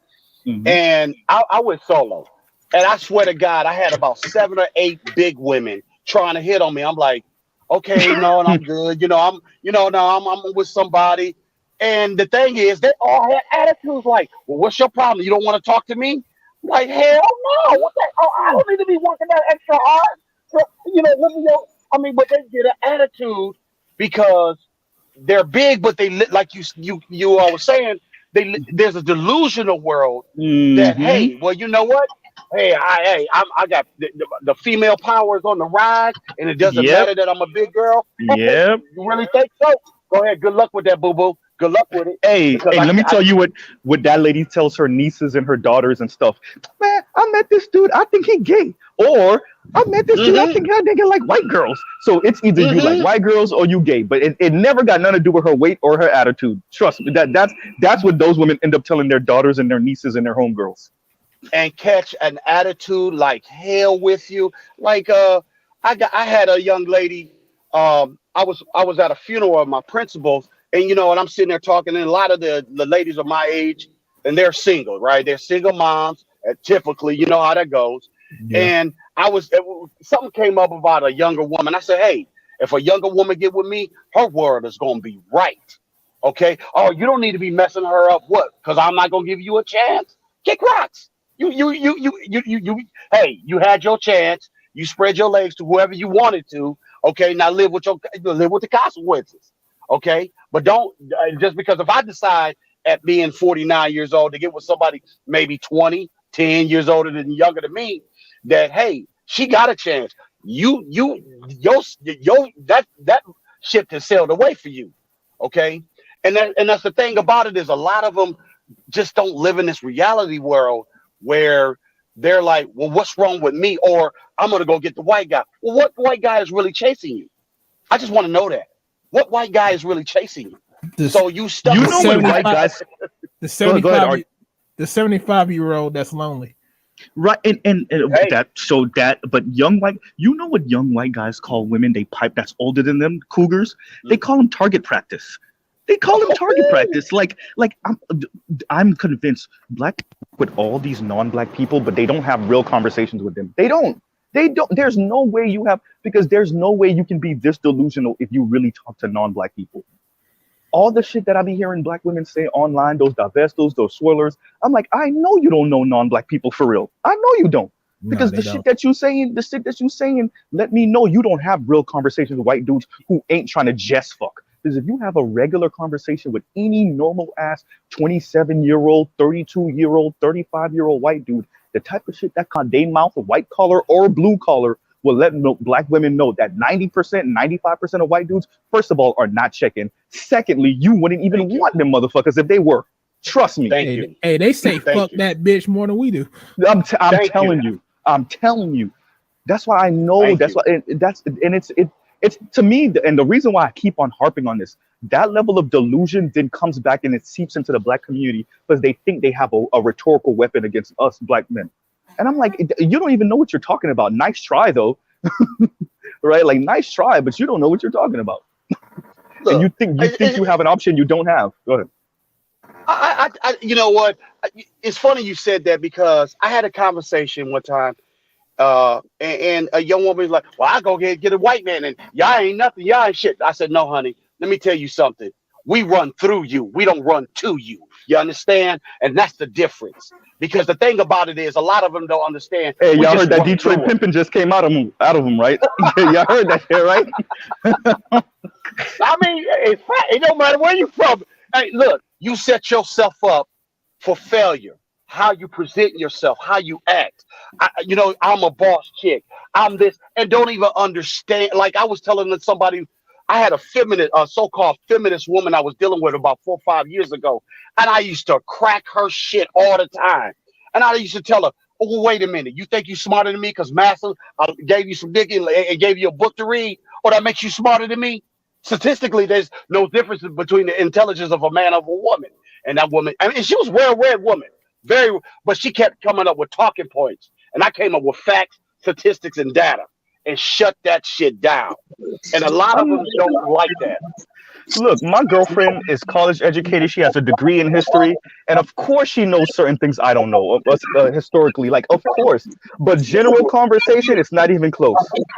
There it is. It's not. I mean, like and by the way, you don't want to see my girlfriend in Jeopardy. She will eat your ass alive in fucking Jeopardy. She's a beast in Jeopardy, bro. Yeah. I'm telling you. Yeah. I'm telling you. Bro, Art, I'm telling you, it's scary.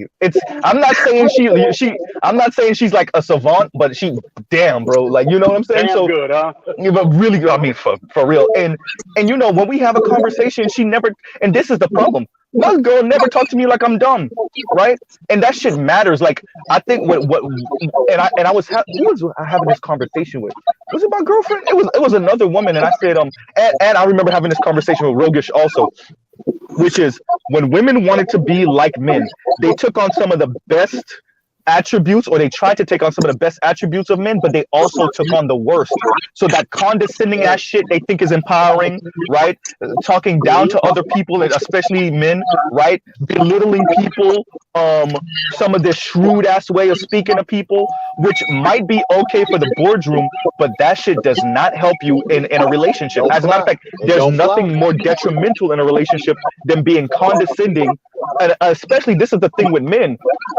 Men can pay for sex. Men can do it. There's a bunch of things we can do to bypass all of that you're talking. Hey, and a lot of brioche for buns, right? Brioche for buns. I'm saying though. I mean, you see, Art, exactly. Like, there's ways to get around that, and I think our society is not built for a bunch of single people sticking the middle finger at each other, and that's pretty much what we have right now. It was never meant for single people. Yeah. It was meant for people to come together. Yeah. Hell, our tax system is not built for single people. True.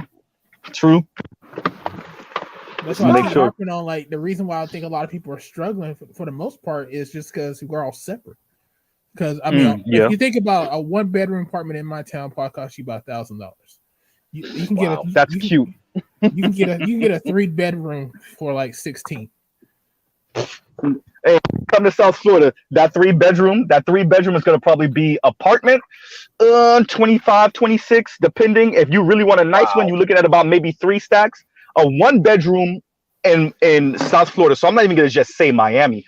In Dayton, Broward County, maybe West Palm, a nice 1-bedroom is at least, depending where you are, maybe $1,200.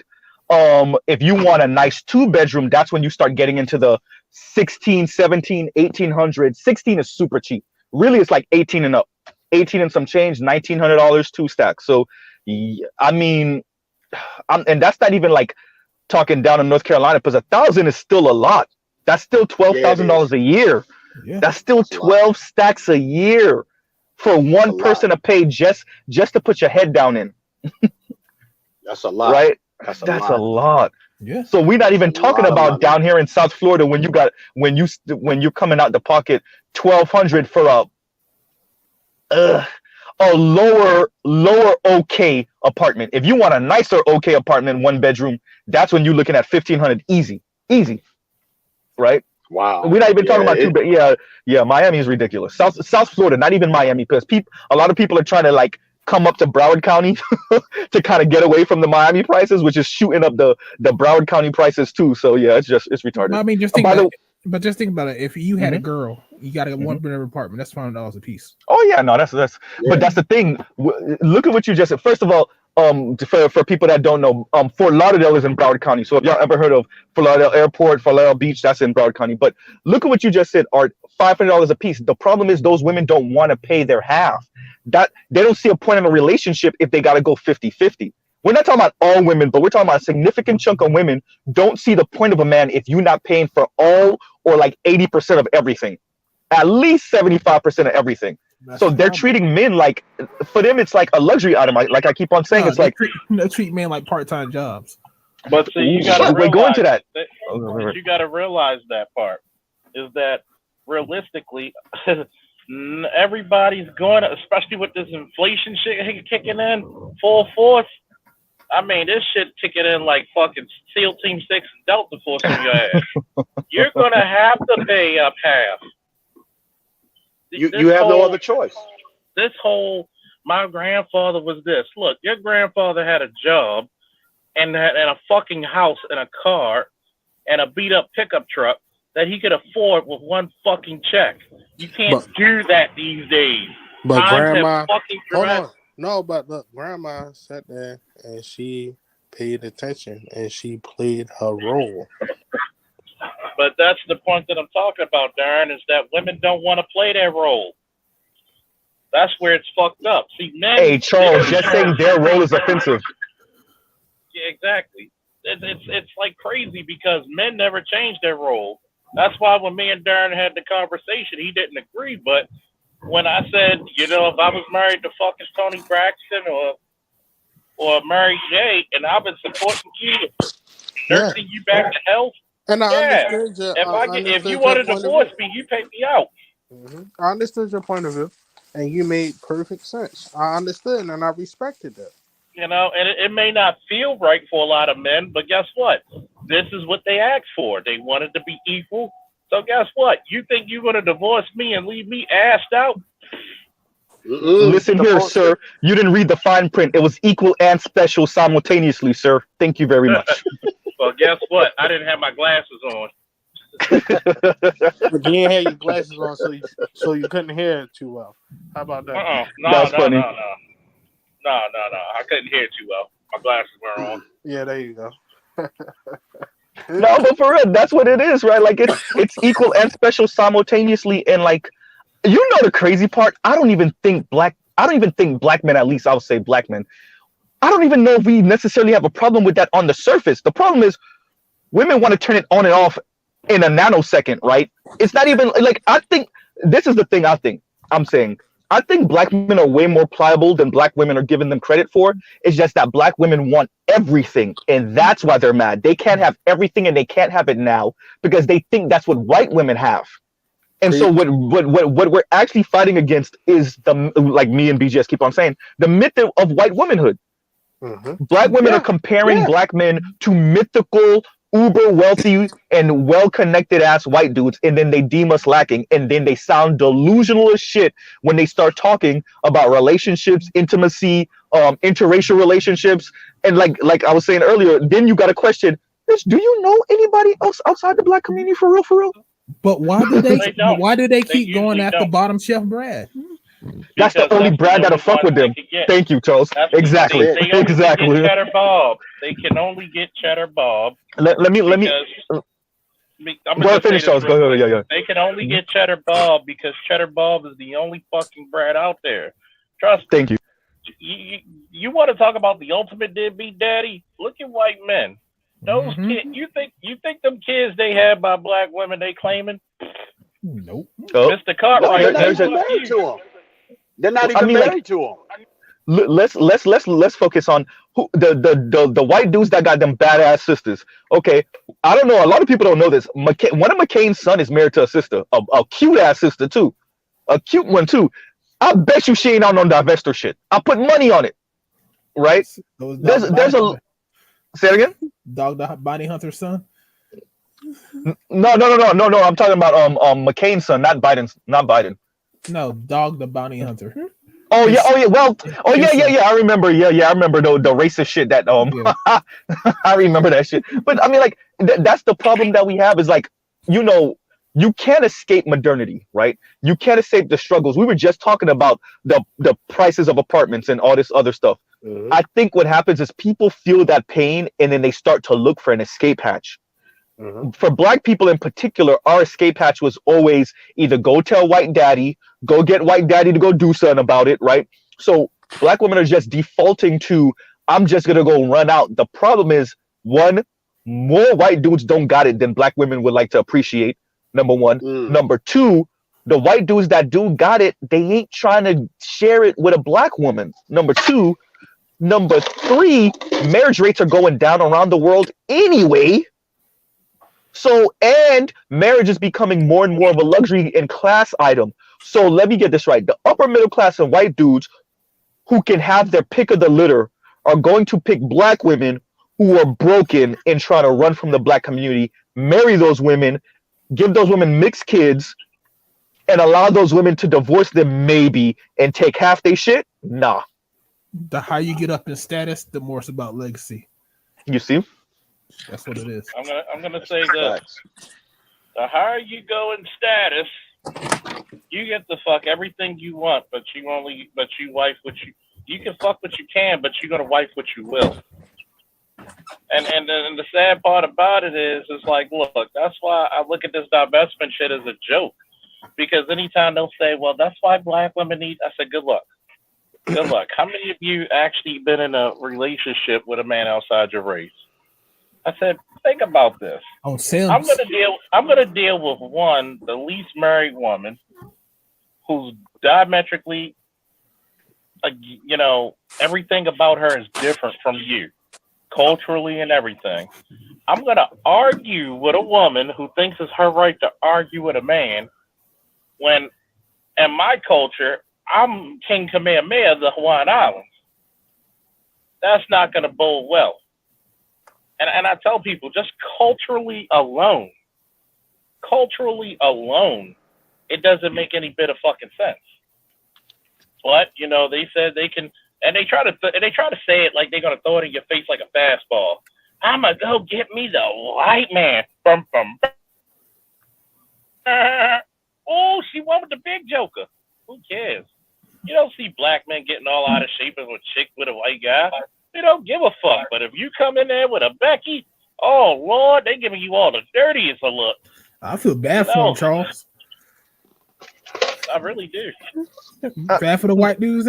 And look, I was in Walmart, right? I seen this sister with this Asian guy. She was walking in front of the Asian guy, and he was taking care of the two kids, and he had this look on the feet on his face. I was like, man. Hey, they just argued in the car, Art. And she won. I was like, my bad, bro. My bad. Hey, I mean, y'all mark my words. I've been saying this all over the internet because I want it to be there in the ether for the future. Black women are going to transition from Black men ain't shit to men ain't shit. And they're going to do that because all of their delusions that they're taking out into the world is going to hit the wall of men. Period. Just men being men, and all these retarded ass ideas they have about manhood, post second wave feminism, all this retarded ass ideas they have of Uber providers in a world where you need two incomes for the most part to survive. All of that shit's gonna run into the wall of reality. And I'm telling you, within the next couple decades, they're all gonna be sounding like K. Michelle. You remember when K. Michelle was on that interview? She didn't say Black men are bad people. She said men are bad people. And the reason why she said men are bad people is because she went from trying to date and pipe and have sex with all those rappers in Atlanta, Black dudes. Then she started messing with Ryan Lochte, remember? That fell through. And then she went I don't remember her saying Black men ain't ish, but she went on that radio station and said men are bad people. Why? Because she messed with the white dude and she hit that wall of reality. Men are bad people because Oh yeah, yep, Yeah. yes she did. Yep. Like, no, from that Cayman Cell situation, I Mhm. wish that she would have capitalized on it, like Mm. as just women, not black, white, whatever. Like Mhm. for real, of like, yo, that route that she took, yeah, she's successful, whatever, so on and so forth.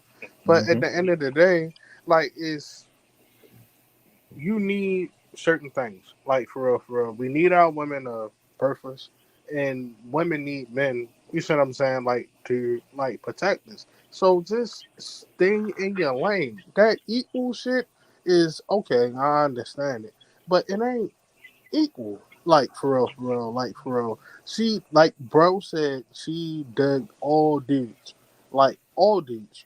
Like she got fixed up, she got all of this, she got all of that. Like and it's still at the end of the day, now you gonna circle back around and be all men ain't shit. That's bullshit. Like Yeah. just fall the fuck And, in the order of what it was designed to be. and you know what's fucked up about that, Darren, is that she can't fall back because she doesn't want to say what would see when women say all men are dudes, at least men will say not all women, but majority or too Mhm. many or Right. whatever. Right. What she would say, what she's really trying to say, all men are dogs or bad people because I carried myself like a slut. I didn't present anything else except being a slut. Mm. So we get nailed for that. That's the point Yeah, that pissed and me off. Like yeah, Yeah. for real, that's like the shit that that's we the talk point. Yeah, about, yeah, that's the and shit that we pissed me get off. blamed because we get blamed because you throwing your pussy out like Nolan Ryan. Mm. But the next cool nigga that's really trying to love on you, you treat like You're gonna shit. dog him. You're Yeah, gonna like dog the fuck shit out out of of here, him. man. Like And nah, that's the fuck Mm. point. And that's the that. point about the women. They don't like nice guys. They look at nice guys as consolation prizes after they fucked up their womb. Oh, I want Huh. him. Yeah. I want That's him Yeah, true. because my that's pussy it. ain't worth That's shit. it. Yo, they went That's 0 and it. 12 on the season, bro, and got trophies at the end of it. Like fuck out of here, man. Like He what? said 0 and 12. God Like damn. yo, come on, man. Fuck Like, out of think here, fam. about this. Think about this. You're a baby mama. Never been married. You got ass implants and had to take them out because it almost killed you. You're going through these emotional circles. This is the reason why I said spaces like this. This is where men come together, See, smoke a cigar, take a drink, recharge their battery, and go back out there and be like, no. Because at times you got to Yeah. your mother, your sister, whoever, your daughter, granddaughter. No, that's not how shit is gonna go. No, I love you, but no, hell no. and Because that's my thing. See, that's why I always wind up calling you. Like I don't mean to interject, like on a you know what I mean, go last ahead. time That's pretty much or the way the whatever. show goes.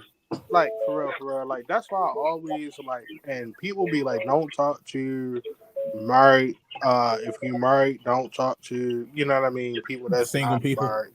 Yeah, and all that. Like for real, for real. She been my brother, like from Almost, bottom to where I am now. almost Like 30 for real, for years. real. Yeah, like I wasn't even trying to put a number on it. You dig what I'm saying? But like when I'm checking myself, like for real, I gotta run it across people like C. Like I'm just being honest with you, like for real, and I'm not in a bad fucked up predicament. You dig what I'm saying? But It's a it very good man. be yeah, like and we all are. I feel as though like you know what I mean. It's a vibe on the thing, but it's just like yo, the harder we try, the harder it is like for people who's really trying to like live like on these women. We get the short end of the stick. Like Yeah, for we real, do. for real. We do. You I know what? think I'm gonna say this, then I'm gonna give whoever's speaking next.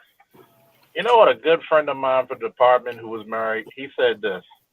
He said, sometimes in marriage you got to treat it like your job. You do just enough not to get fired. hmm, hmm. I, being I was married for 15 years, and one of the things that I realized is that You know, a lot of times when you're in that relationship and you're trying to do all the right things, trying to be appeasing and things like that, I just found that a lot of times they're not grateful. And the thing is about with me, I just started getting at it. I had the fucking attitude. Oh, okay. Well, you know what? Let me stop doing this and let me stop doing that. And the thing about it is, I found, well, you don't do that anymore. Well, you didn't act like you didn't give a shit. So you wanted to take advantage of it. But then I found out when you start pulling back and you start pulling back on certain things, then it's like, oh, well, wait a minute, what's going on over here? Oh, well, what's going?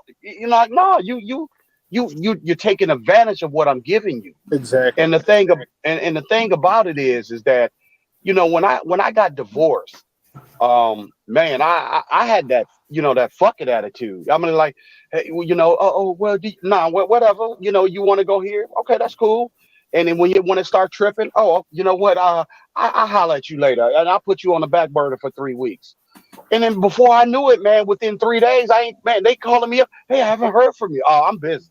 Click. 3 more days go by. I mean, they blowing my phone up. But that's the thing about it. I find it very crazy. Like, the more you don't have the hell with the attitude, the more they're drawn into you, and the Yeah. more you have because that. you add a level of mystery to it when it comes to a woman. That's Well, why. you're right about that. Because But guys Mhm. that put women through a lot of emotional turmoil, they like them because women are emotional beings and they like to be on emotional roller coaster highs. Damn it, So Art. I was Damn. I call it Damn, that's emotional facts. junkies. I'm gonna say the emotional junkies, man. They're emotional What junkies. Yeah, did I that's tell you? The facts. greatest drug to a woman, attention, man. When you pay them Yeah. more attention, they go Facts. through withdrawals. That's why they do that weird ass shit. Ain't Yeah. nothing And worse for a woman but stability is the worst thing you could ever do for a woman. But yeah, while we because pour, look, hold on, but look, while we Mhm. pour into that, right? When we pour into it, like ex-married dudes who just like fuck the free world 313, whatever it is, right? and he said No, like That he had to take it back to fucking. no, but like no, I'm just trying to keep it like honest, like honorary, Yeah, go ahead, man. like yo, when you think that's the one, and you pour into it, or it could just be a little side joint, like for real, and you just show it attention, and you don't get that shit back. That shit fucks with a nigga, like to the point is where it goes just like sheep is savage, like just savage to like smash everything and fuck You know, you, everything. you know what's funny about that, Darren? If I ever got married, would I love my wife? Sure. But would I give everything to my wife? Hell no. You can't. Mm-mm. Because Mm-mm. right there, your greatest weapon is not going back and forth with her. It's not your strength. It's basically you having refined strength. You can hold back. When I hold back things from you, and you be like, a woman want to be like, when did you learn how to play the piano? Wouldn't you like to I know? get it, but And you gotta always evolve around them because when they think that they know you, they think they can control you. right. So with that, Mm. right? That's Hold true. on. So hold on. So with that, right? And you already know how I operate, see? Right? Like Hmm my thing is like I can spend the best block, like take it for whatever it is, and spend a block. When you already know, like kind of sort of like what it is and what you jeopardizing, that's the part that makes me feel like, all right, well, fuck you, then, bitch. Like for real, for real. Like, nobody don't get it. Don't nobody Oh yeah, understand. I'm gonna tell you the secret, Darren. Every man has been through either at least one, two, or 10 fuck it, bitch. Now, once you say fuck it, bitch, you got to be able to say, what am I going to do after it? And because when you make a decision, I'm going to go to, you know, I used to listen to John Hagee very, very heavy. I used to listen to a lot of Christian televangelists a lot. And believe it or not, you learn some good shit. Problem, promise, provision. How you look at your problem determines how long you stay in it, and what happens afterwards. See, a lot of black men, because we've been really robbed of our leadership abilities, we do not plan out shit very well and be like, okay, I love her, but what the fuck? Well, but what the fuck do I need to do? Yes, I think every brother should get a fucking written contract up, a prenup or postnup. That said, if we have children, this is the custody we get. It should be standard, quote pro, like every child should be DNA tested by the parents. Mm-hmm. Every child. So I agree with that. I agree with that. Once you start, and this is the problem with black men, because we love our women so much, gotta love Foxtrot in Baltimore, but because we love our women so much, we are fucking afraid to truly show them throw the hammer. And that's what, and believe it or not, strange as it may sound, they really want us to throw the hammer because they're attracted to that shit. Yep. Notice you damn near got to square up toe to toe. You know, Mike Tyson's punch out damn near with a chick, and she gives you the fucking world. I got a story for that, Charles. Go ahead. My homeboy, he was driving a garbage truck, right? So he had to go park it. He had to go take it somewhere, and the lady wouldn't move her car that worked there. So he went out there and cussed her out. How about this guy was fucking her two weeks later? Yeah, that's what happened to me. This one chick was like, "Man, fuck you," and she was like, "Oh, okay. No, I'm sorry. Here's my number." Well, fuck. Like, I've actually had issues with women, and I'm like, you're trying to fight me, but you know that I'm gonna maul you. But then, as soon as I grab you, you're sexually aroused. Mm-hmm. Like, damn, why can't I get a normal motherfucker? But then that's my point. Like, I'm tired of the bullshit. Like that. And then here's the fucked up part about it. That's normally them. They want this baby boy. Fight me, fuck me, and let's have a few baby shit. No, like men are like, yo, this is the reason why women are always supposed to be a man's piece, especially a black man. I gotta go out there and fight the forces of evil just to keep my fucking job. I gotta go out there and get the world to have three things against me: black, male, straight. You have no allies but each other. You come home, and here comes the nag. Nag. No, do you know that nagging will put me in an early grave? Man, you had me at peace. like I had to tell a chick. I said, if you see me, and it was funny because you know Sharon. One time I had to tell her, do you know what I had to do? She's like, why do you sit in your chair? You don't come upstairs. Or when I was actually downstairs when I moved my room. I said, because I need to decompress. Because when she tried to decompress with me, I said, look, I had to tell my own mother when she was complaining about her day. I said, nah, usually I'm for it, but not today. She was like, why? I had to handle a triple shooting homicide. That took 20 hours. Man, that's a hell of a damn thing. And she said, you know what? I'll call you back later. and it's funny because they really forget how hard a man has to be in the world, and how hard sometimes that man has to work, because we don't get the luxuries they do. We can't show half a titty and 3/4 of a thigh. And then sit there and speak on some shit like that. Like that make you, I ain't gonna say less of, like for real, but like you already know that. Like for real. Like, so why the fuck I even gotta speak on the elaborate of why the fuck you tripping?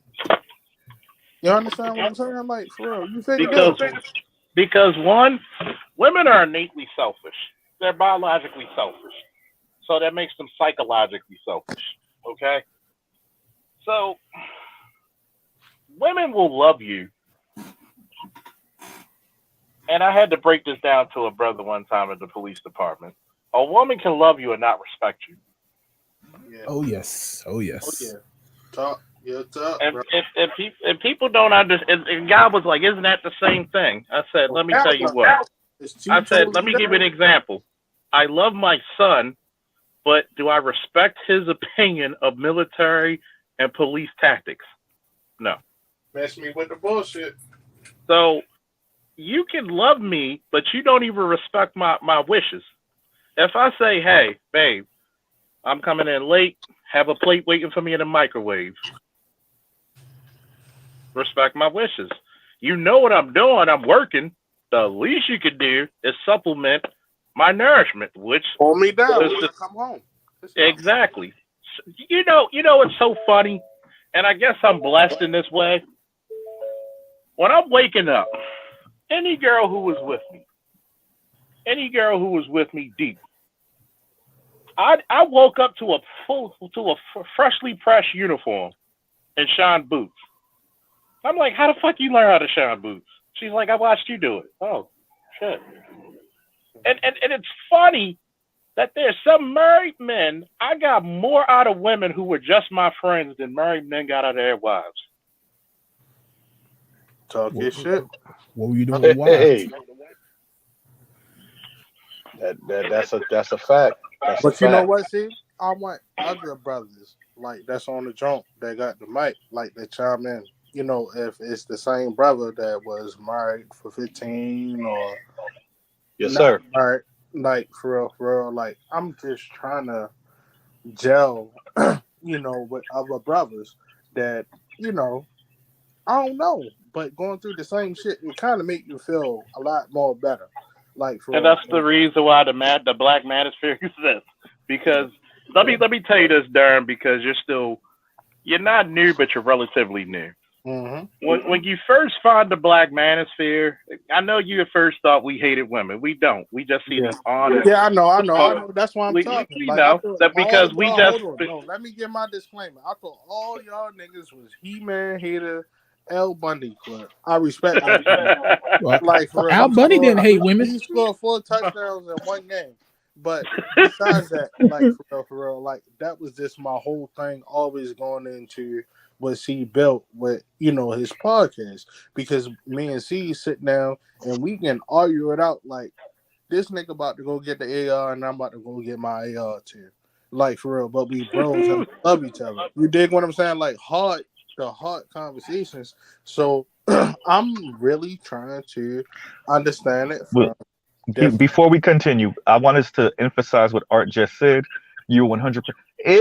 If Al Bundy hated women, he would definitely not be married to Peggy, old annoying ass. Okay, so Art is 100% right. No, it's just that over here, a lot of men been told lies about women from their fathers, from their mothers. Oh, Al. And what happened was, you become red pill, and usually the first step of the red pill is the rage, because you start to realize this wasn't what you were taught and told. Mm-hmm.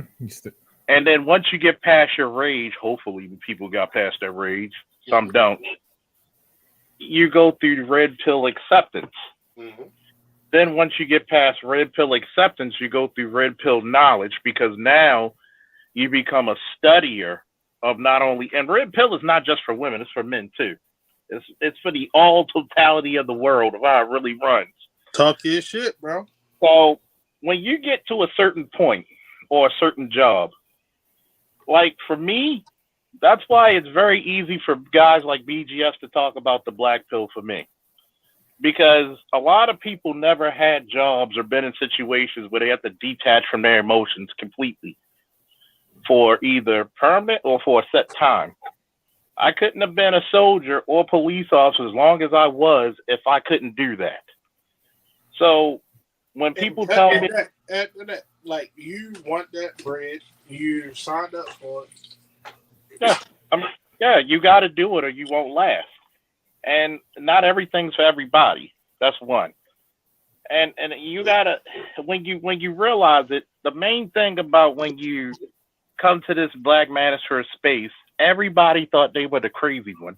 Like, I know I seen that chick talk about she loved her husband, but she just went in a car with this totally different nigga who she wasn't married with. And then guess what? some brother come over there like, yo, you ain't crazy. We all seen it. Mm-hmm. That's the one of the. point. And then Go you ahead, I'm cut sorry. to that. And No, then you no, cut to no, no, that, no. I was. and you play I the was- cards you dealt. Like, for real. Yeah, but go ahead. What you were saying? What I was gonna say, and I'm gonna check out, man, because I got a 4:45 a.m. Get a wake up call. But one of the things I was gonna say is that you're not crazy. We're talking about the same situation, same situations, the same scenarios, and I would encourage. I would definitely encourage if you're feeling like like, look, I weigh your options. Listen, when I was done dating women here, I decided to go below the equator line. And let me tell you something. I got treated better from a streetwalker from Rio de Janeiro. Okay.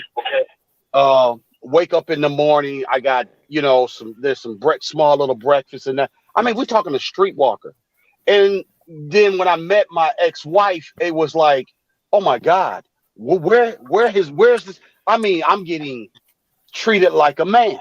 You understand what I'm saying? Mhm. And I just believe in just fully weighing your option. It doesn't have to be Brazil. It could be in Africa. It could be anywhere. It could be in Europe for all I care. But the thing is to weigh your option, because at the end of the day, it's about your happiness, you being happy. And if they're not team Charles Faulkner or team Mr. Z, kick rocks with no socks. Y'all, yeah, Brother, man, before you leave, let me say this one thing, and that does not work in the reverse. Men below the equator, if they come into contact with these Western women, black women, they are not trying to marry no black woman from America, Britain, Canada with this type of attitude and delusion. First of all, they couldn't even afford to buy these women the way they delusional. Secondly, these women in their demeanors and attitudes, it's definitely not going down, right? And I'll let you go. Mhm. It's poisonous. And thank you for your support, Yeah, electrician. be smooth. Don't be a stranger, man. Thanks for the support. No, sir. No problem. Y'all take it easy. Be smooth. All right. You too, man. And, All right, and bro. see, that's a 50-year-old brother coming with you, kicking knowledge, kicking brand new game to your ears. They say, Kick rocks with no socks. kick rocks with no socks. I like that. And see, the craziest part about it is like all of it will just read the Kerner Commission and told you what the fuck they had for you playing, black man. Every time, and it's funny because I get into these discussions when I talk about shit. I said, the least what pissed me off about black women, and I love black women, but you could be totally pissed off by something you love. Never forget that. Yeah. What pissed me off is that how you got 75, 80% of the kids, but you won't take none of the blame of them being miseducated, and you won't even give them to the fathers for two reasons. One, the fathers are going to do a better job, and then two, the world going to look at you for the ill-gotten soul that you are. You use children as pawns, and then you wonder why they're dysfunctional. How about that? Do I need to say that shit again for the niggas in the back playing with the paper airplane? Hear you. With the spitballs passing around, no saying, do you like me? Yes, no, maybe. So you use children as pawns, and then you wonder why they come out fucking dysfunctional. Yeah, that's true. Think about that. Think about that shit. You use them as fucking pawns, and you wonder why the children come out fucking dysfunctional. I don't even think they wonder why, Charles. I think we're dealing with, I think there's a handful of intelligent black women, and they split into two. Some of them understand what's going on, and some of them don't. But for the masses of black women, I don't think they're not worried about who's dysfunctional and why they're dysfunctional. They just trying to live their life, have their fun, do what they want to do. I am convinced the masses of women, black women specific, because this is a conversation we having, they don't care about none of this sociology shit. We talking political, what's going on politically around the world, socially. All they care about is how these things directly affect me right now. Okay, so what with go that, ahead. right? Hold on. Mm-hmm.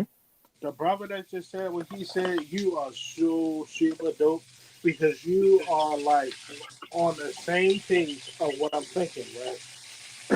Like honestly. And my thing is this, right?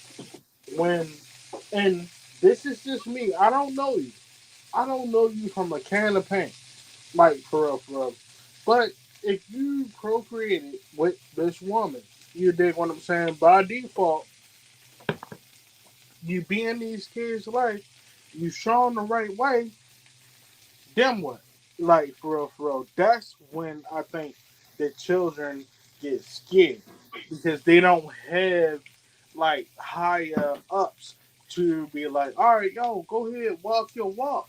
Like for real, for real. Not being no L Sharptons or not being none of that. They can be like the worst of the worst of Baltimore.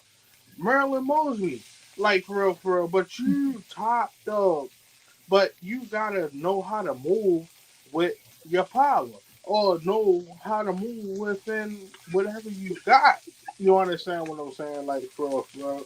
And understand that when your support system is dope, meaning if you run across a whole nigga, like for real, and we whole niggas on this jump, like for real, and they be nuts so, man, it be like hard to kind of let go because we want pussy at the end of the day, though. You going way too far with it. You talking about support systems. Hey, you know why Art laughing because he know, like, Nick, when I tell you they ain't thinking about none of that shit you talking about. No, I'm gonna don't tell get it you. wrong. You're not wrong. I'm just saying they not thinking about none of that you talking about. If Yeah, it ain't I'm about gonna nails, yeah. That's my whole point. Like I over exaggerated for a reason. You understand what I'm saying? Like for real, we be giving them reasons.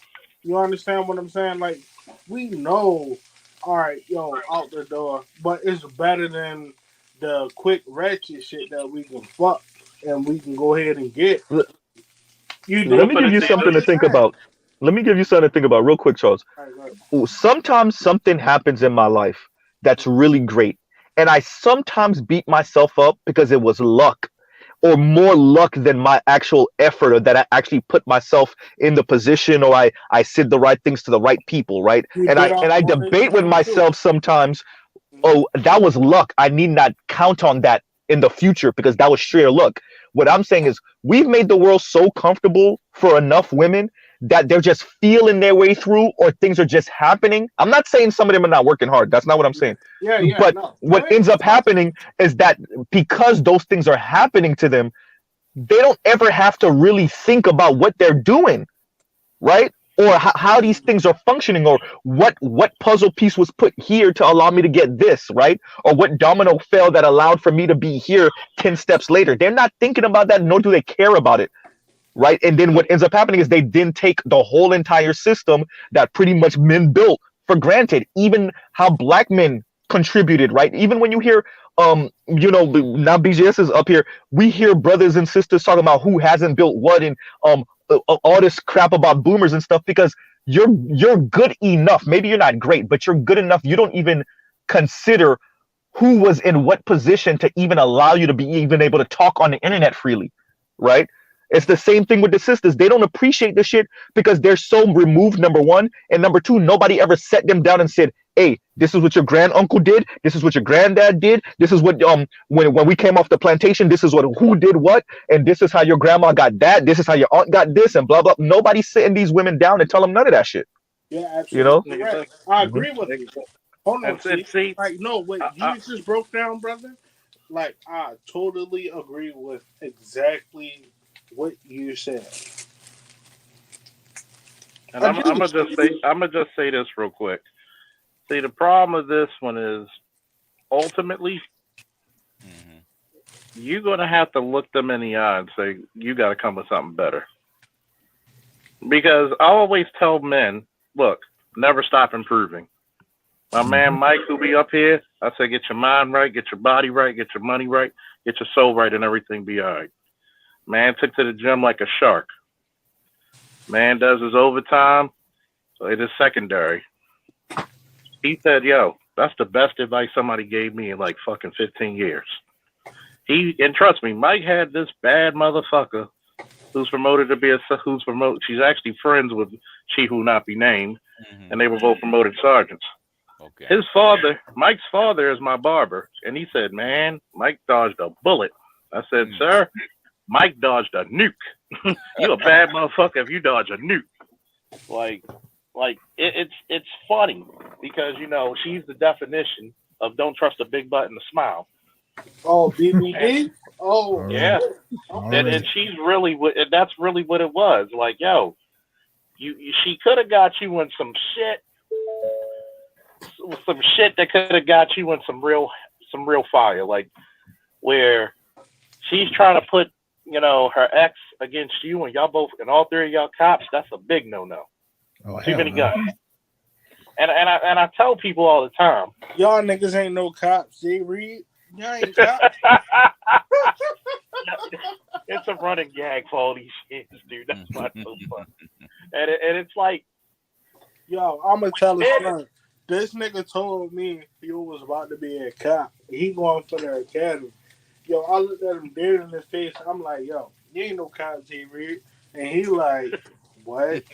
And he went to the academy. When he graduated, everybody was there. I was there. You're shocked, huh? I was like, bro, you ain't no cop, Jay Reed. You'll never be a cop. Ever. You will never be a cop. Like, yo, you gonna be from Disneyland forever. Like, oh yeah, it's bad when you roll up the scenes on club music, but still. But it's like this. A lot of men really have to go. The whole asshole. He a dope guy, but don't believe it. He the realest nigga around. He funny, and he ain't shit. Never claimed to be. Never claimed to be. Yeah, Mongo not shit. Mongo not shit. Mongo not shit. What's that? Hey, I thought I was pretty not being shitty. Charles was dick on the bud and stuck everything. Like everything. Like this nigga. All right, guys. So I gotta go. All right. You said that kind of abrupt, bro. What's going on, bro? What you got in the what's going on? Who's in the background? The doughboy. The doughboy's tired. Doughboy got a lot of reading to do tonight. Oh, okay. That's what you call it. All right. I got 10 comics to read, and I gotta go through this. The freedom is not enough with Patterson, so. And then you got the girl coming around to knock the junk around. We understand. This guy. All right. Always a pleasure. You didn't say no, though. Go ahead later. Yeah, exactly. He didn't say no. That's true. He didn't say no. I'm not talking to the person who likes tailpipe. Okay. You're the one who like playing with dough. Here we go. So you pretty much talking about tailpipe, so we know which way this is gonna end. Hey, I'm not the guy that cranks his shaft. I'm not the guy from Hangover 2 talking about we came together. No, I came in you. You gotta understand. If y'all seen that movie in that scene, by the way. You gotta understand Art a bit more. You know, he's the only guy to make a strap on ejaculate. But anyway. Oh my! Charles always want to go to the darkest, ugliest places of the shit. Exactly. I have not went to Art's ex-girlfriend's house. God damn it. That was funny. Here we go. Charles has been making jokes like this on my show for 7 years. All right. Charles has been doing this on my show and with the King's Court for 7 years. That's actually the show where Charles and I met, and we had a conversation up until 3 a.m.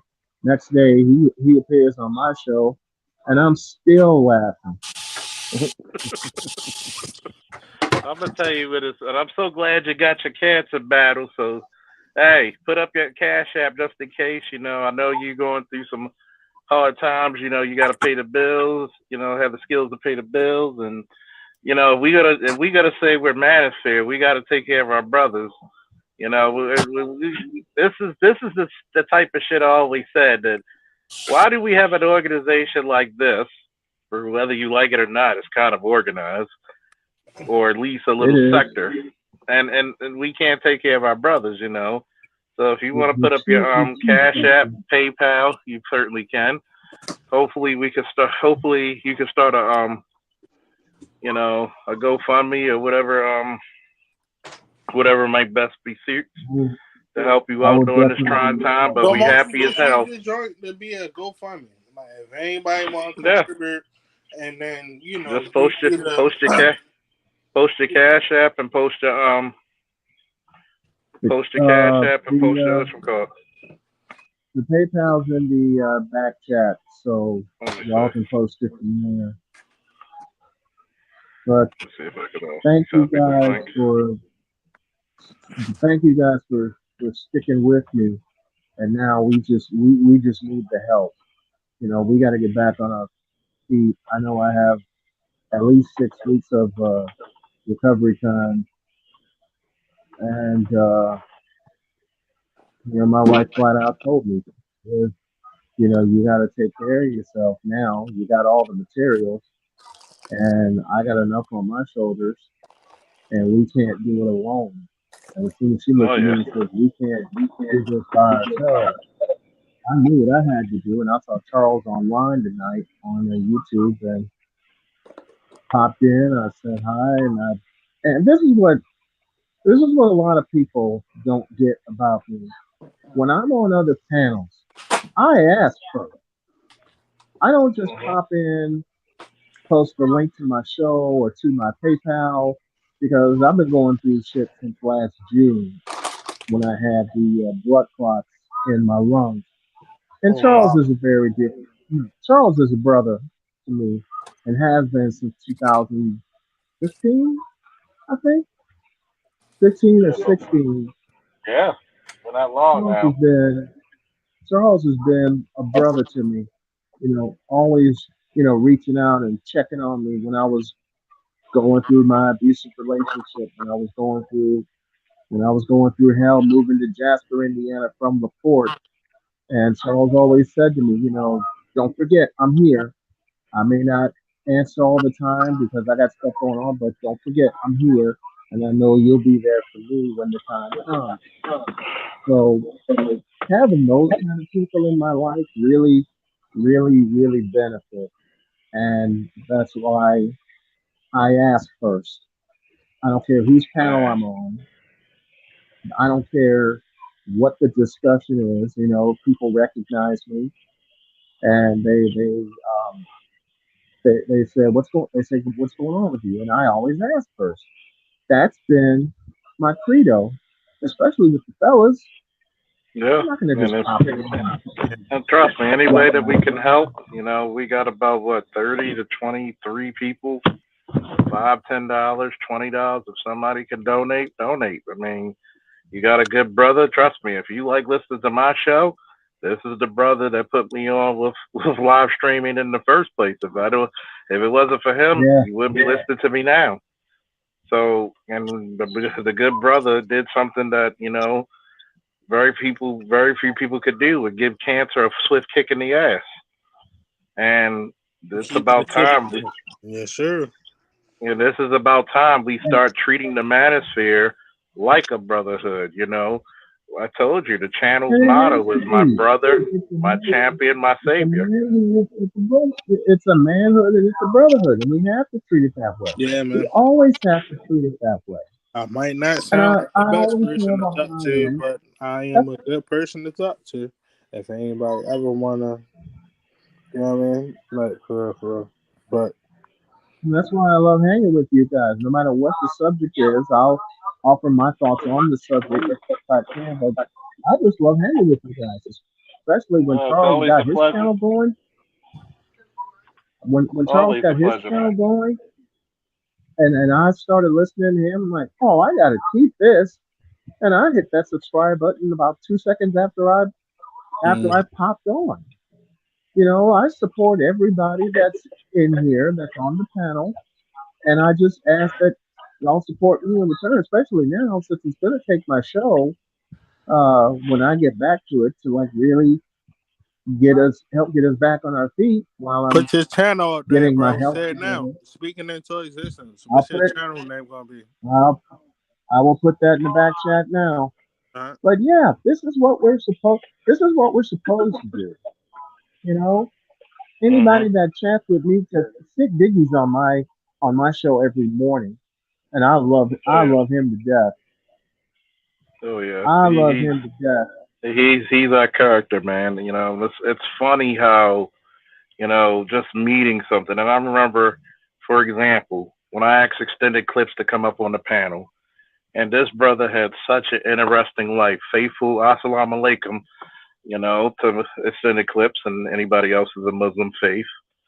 And, you know, we just seeing him and just listening to his story, and it was like, man, he's a master barber. He lived in the lived in the Middle East, and traveled, studied the Quran, and it was like you never know what type of networks you can build Mm-hmm. just by listening to somebody else's story. Mm-hmm. And it's like, wow, we can't wait till your channel comes up.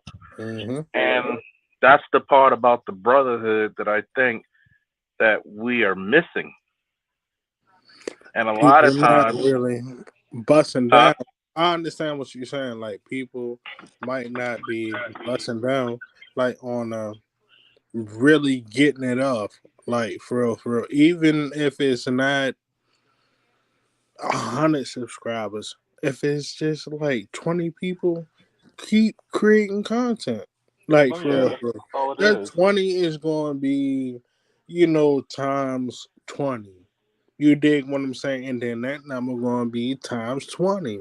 You dig what I'm saying? Like for real. If you passionate, that's why I come on chill shit and be on my own type. Ain't nobody never met me like for real. That's my brother. That's why he give me the pass to get on here and ramble. Somebody might catch something, whatever, or so on and so forth. For real, for real. Yo, do y'all thing, man. Like for real, like Yeah, period. think about it. I was gonna stop a long time ago till I got emails of people like, "Yo, remember that time you told me to, get my shit together and stop being a quitter?" And then he said, "I passed nursing school." He's like, "I'm a nurse. I'm a full. Thank you for the advice."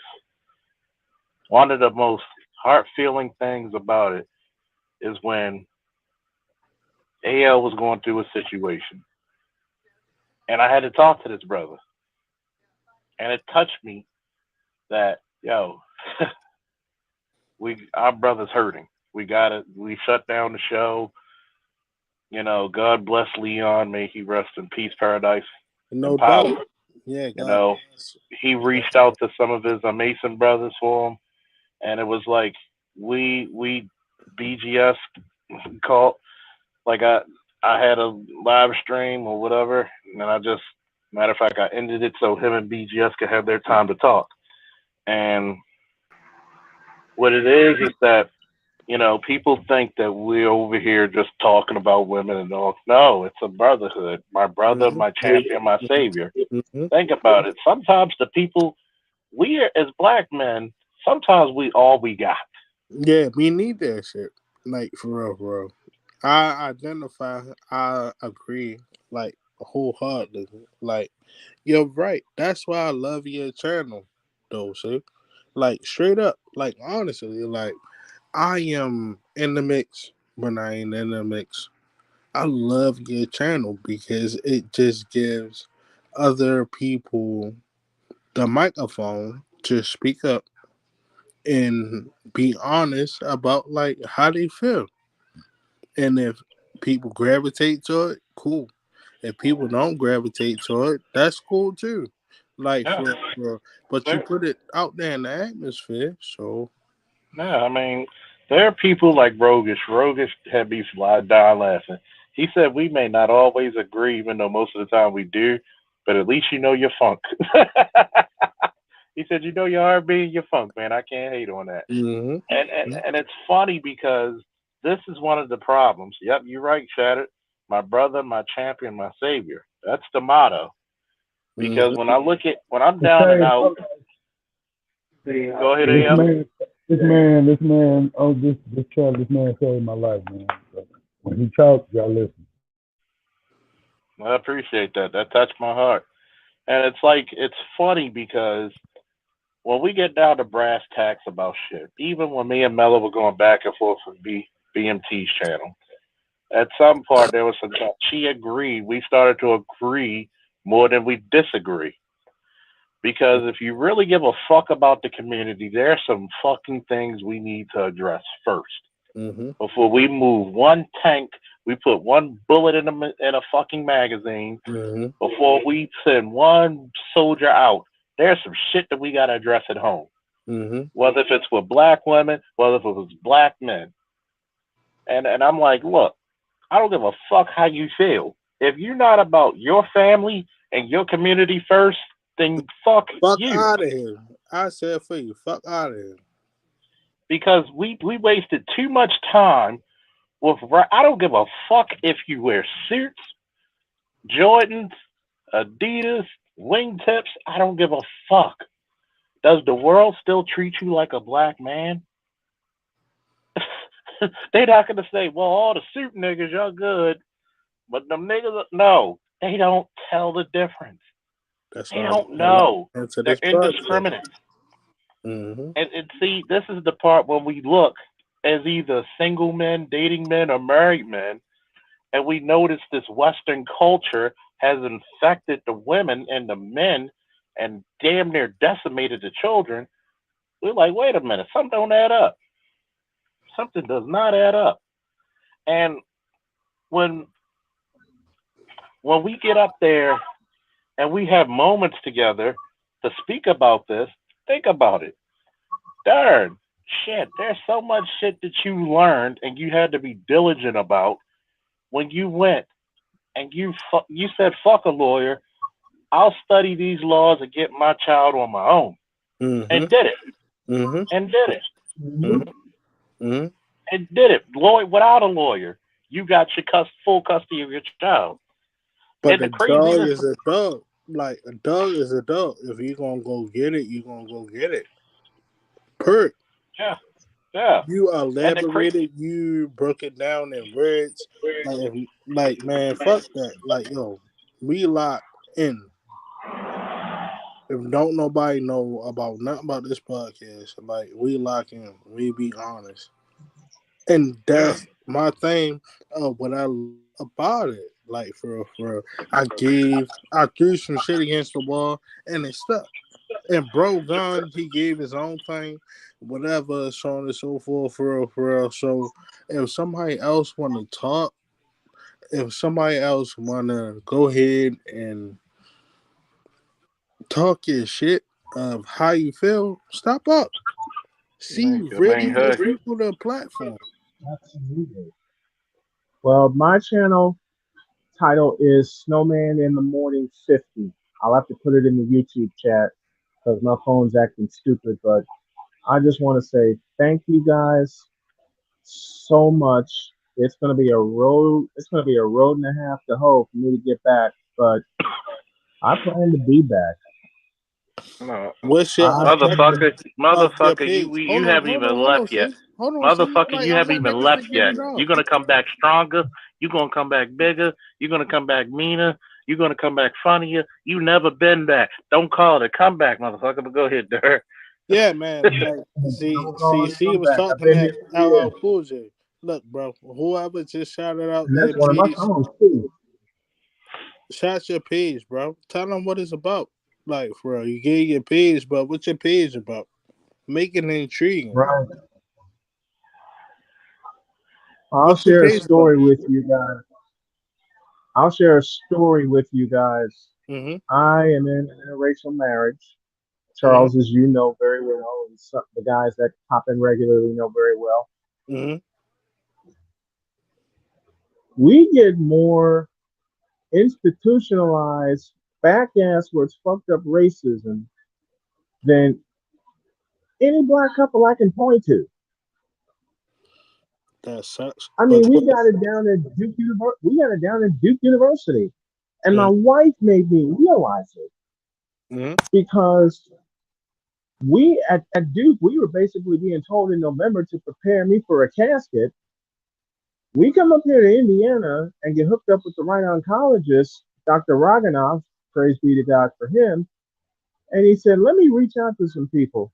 And IU called me. IU Hospital called me, called us, and we had our consultation 6 weeks ago. And I looked at Dr. Nateeb and I shook his hand because he saved my life. And I said, can you take care of this? And once he pulled out a napkin and started drawing the parts that were going to be coming out because of where the cancer was being invasive, he looked me dead in the eye and said, I'll take care of you. And had this glint in his eye of, let's get this motherfucker. I looked at Jody and she looked at me and we're like, hell yeah. So imagine being, and I wish this on nobody. So imagine being a cancer patient at one of the most foremost cancer centers in America, Duke University, being told to prepare for a casket, and then you move to another place that has nothing but minorities in charge, and they're like, sick 'em. Let's get this bitch. The beautiful thing of showing strength of being a minority. I can't thank this whole network enough. The people that listened to me when I was on the air, and when I was sending messages to everyone. You know, the last day before I went in for surgery, you know, Sick Diggy joined the show, and I think that's when I wished Charles a happy birthday live on the air. And what you DJ? It's what radio station you have? Say again? I said, what radio station do you have? I'm on the internet. Okay. I'm on the internet. If I was on a radio station, I'd be limited. I've been limited long enough. 25 years of a black man doing broadcasting that knows what he's doing and actually shows what he's doing, actually checks his work, and I still get turned down? Okay, fuck this. Let's take the middleman out of the equation.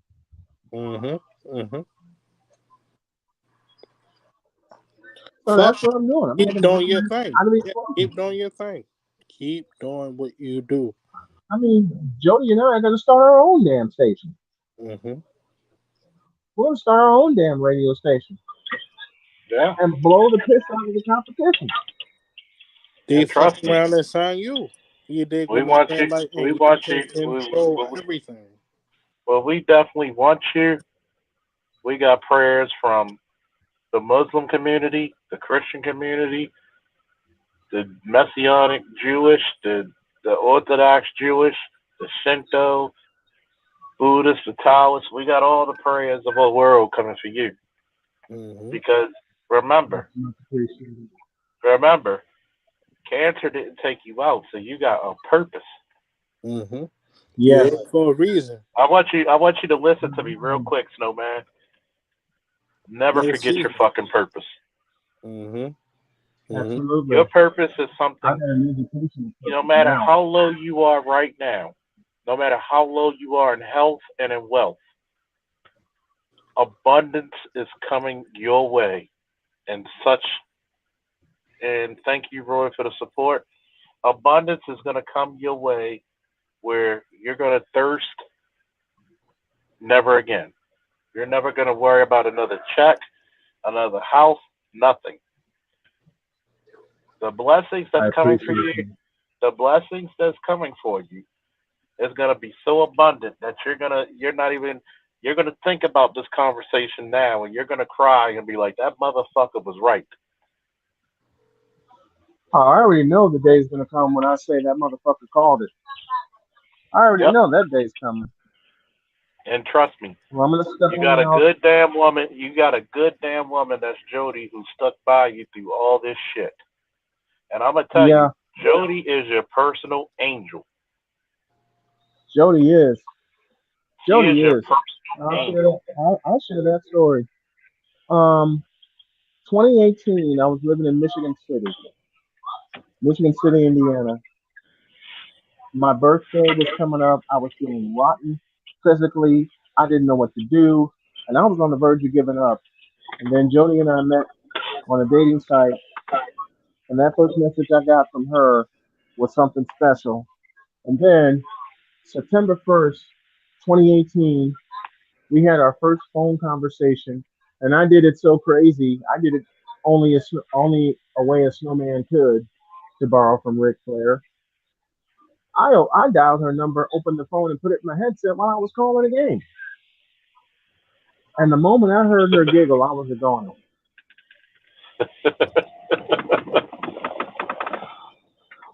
Then Trust it is me. only a snowman can.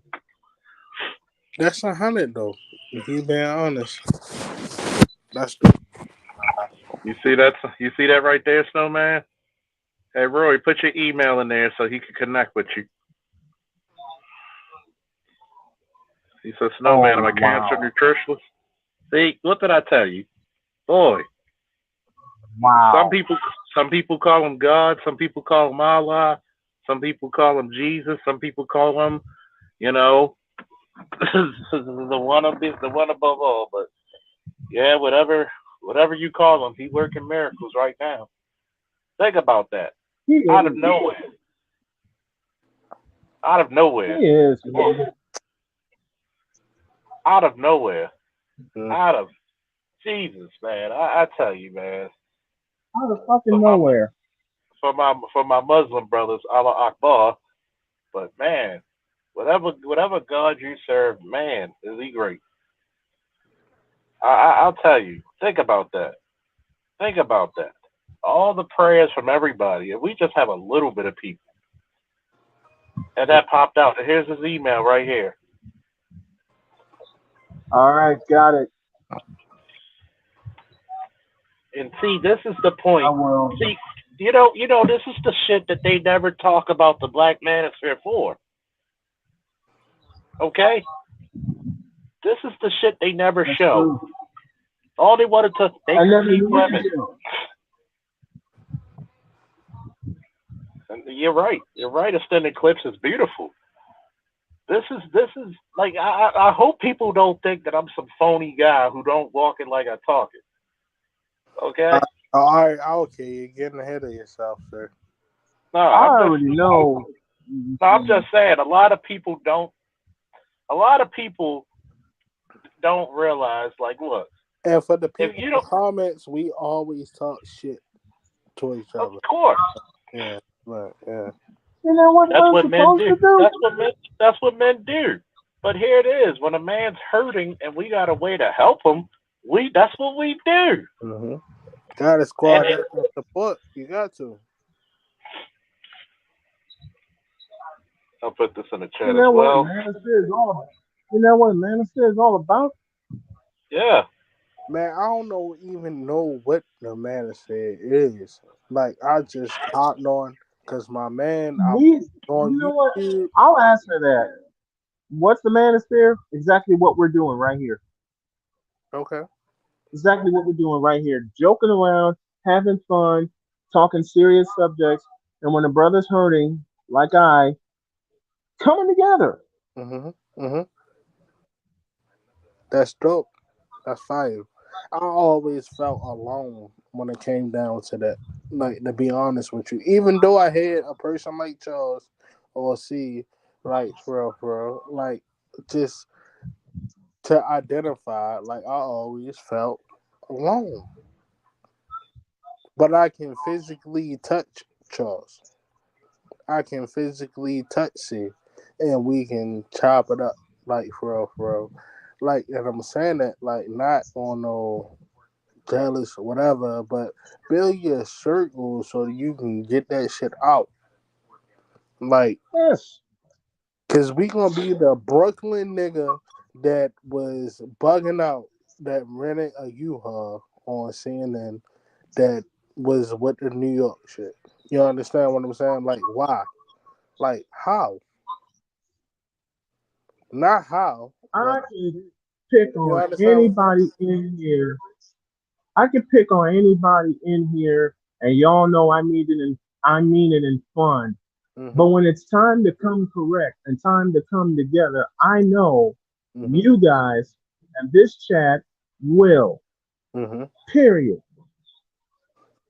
And That's fire. it's That's appreciative fire. That's beyond. fire, bro. It's appreciative beyond words. Mm-hmm. That's fire. And then you got to think he's in PG County. He's in Maryland. Yeah.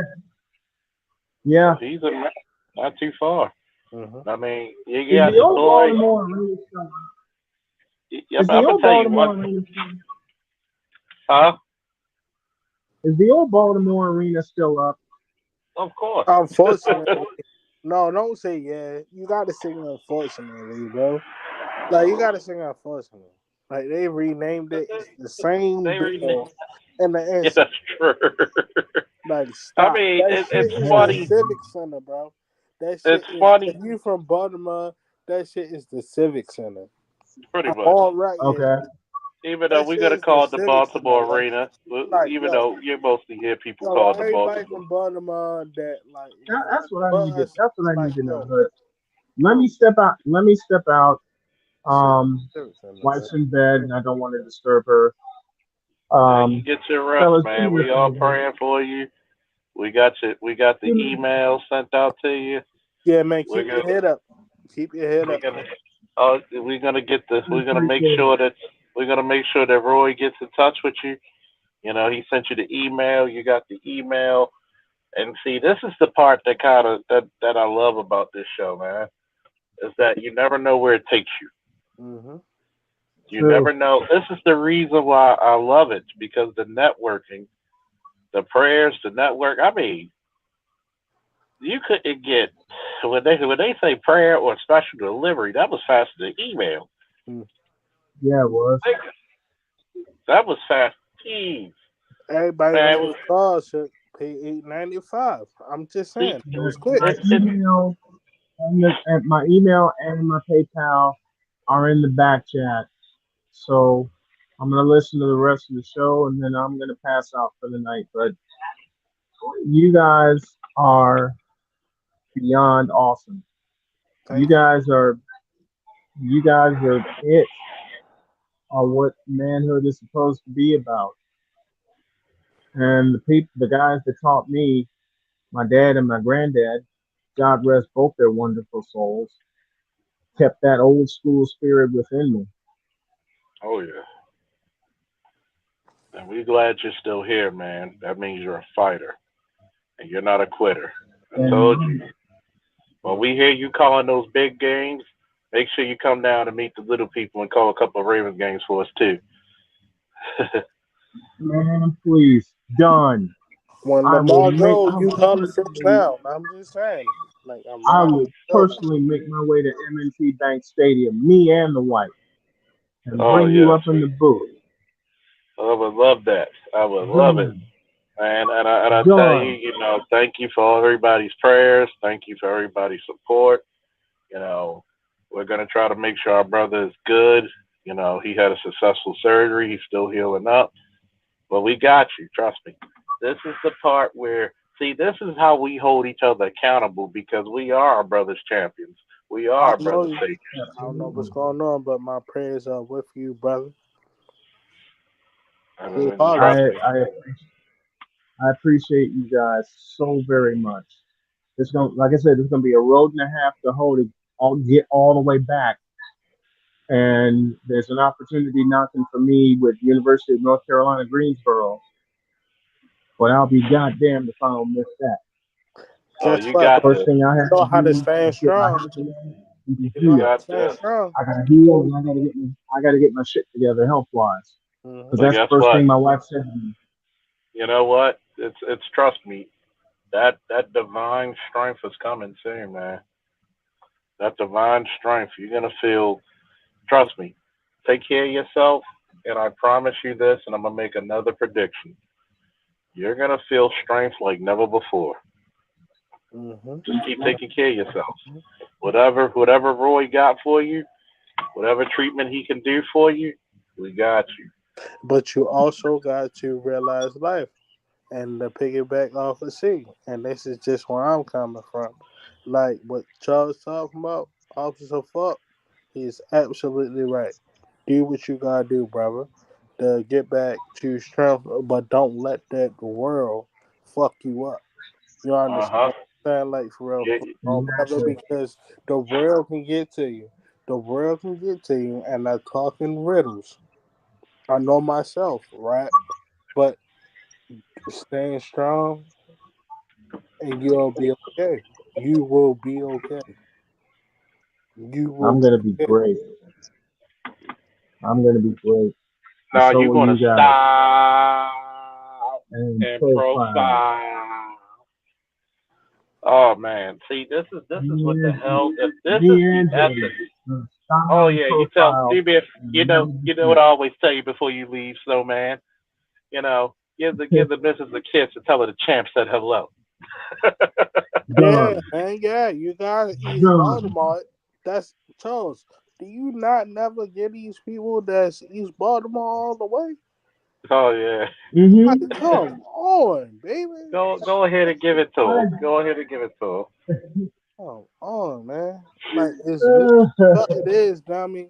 Whatever, but man, you got to be what you bought, man. Like whatever the brother that's recovering, do what you do, man. Do whatever it all like on health wise to build yourself back up and be dope, be fire. But live your life. Live your life. Live your life. Old lady or not, no old lady cool. But live your life, man. Live your life, Oh bro. yeah. Oh yeah. Trust me. absolutely. Old lady is one of those people who's the catalyst. When I told you, when the scriptures talk about when a man finds a wife, he finds a good thing. He found a hell of a thing. Yes. He found a hell of a thing. Trust me. Now you definitely gonna be on the road to recovery. But notice this one thing about that road. It Mm-hmm. may be a journey, but you never ever gonna be alone again. Mm-hmm. No. And on that Never. and on that note, woo! There you go. Ric We out. Flair. Woo! There you go, Woo! son. Like I Thank give it you up. everybody for your support. Woo! And we are out. Woo! Miracles happen, baby. Miracles do happen. Miracles happen, baby. Woo!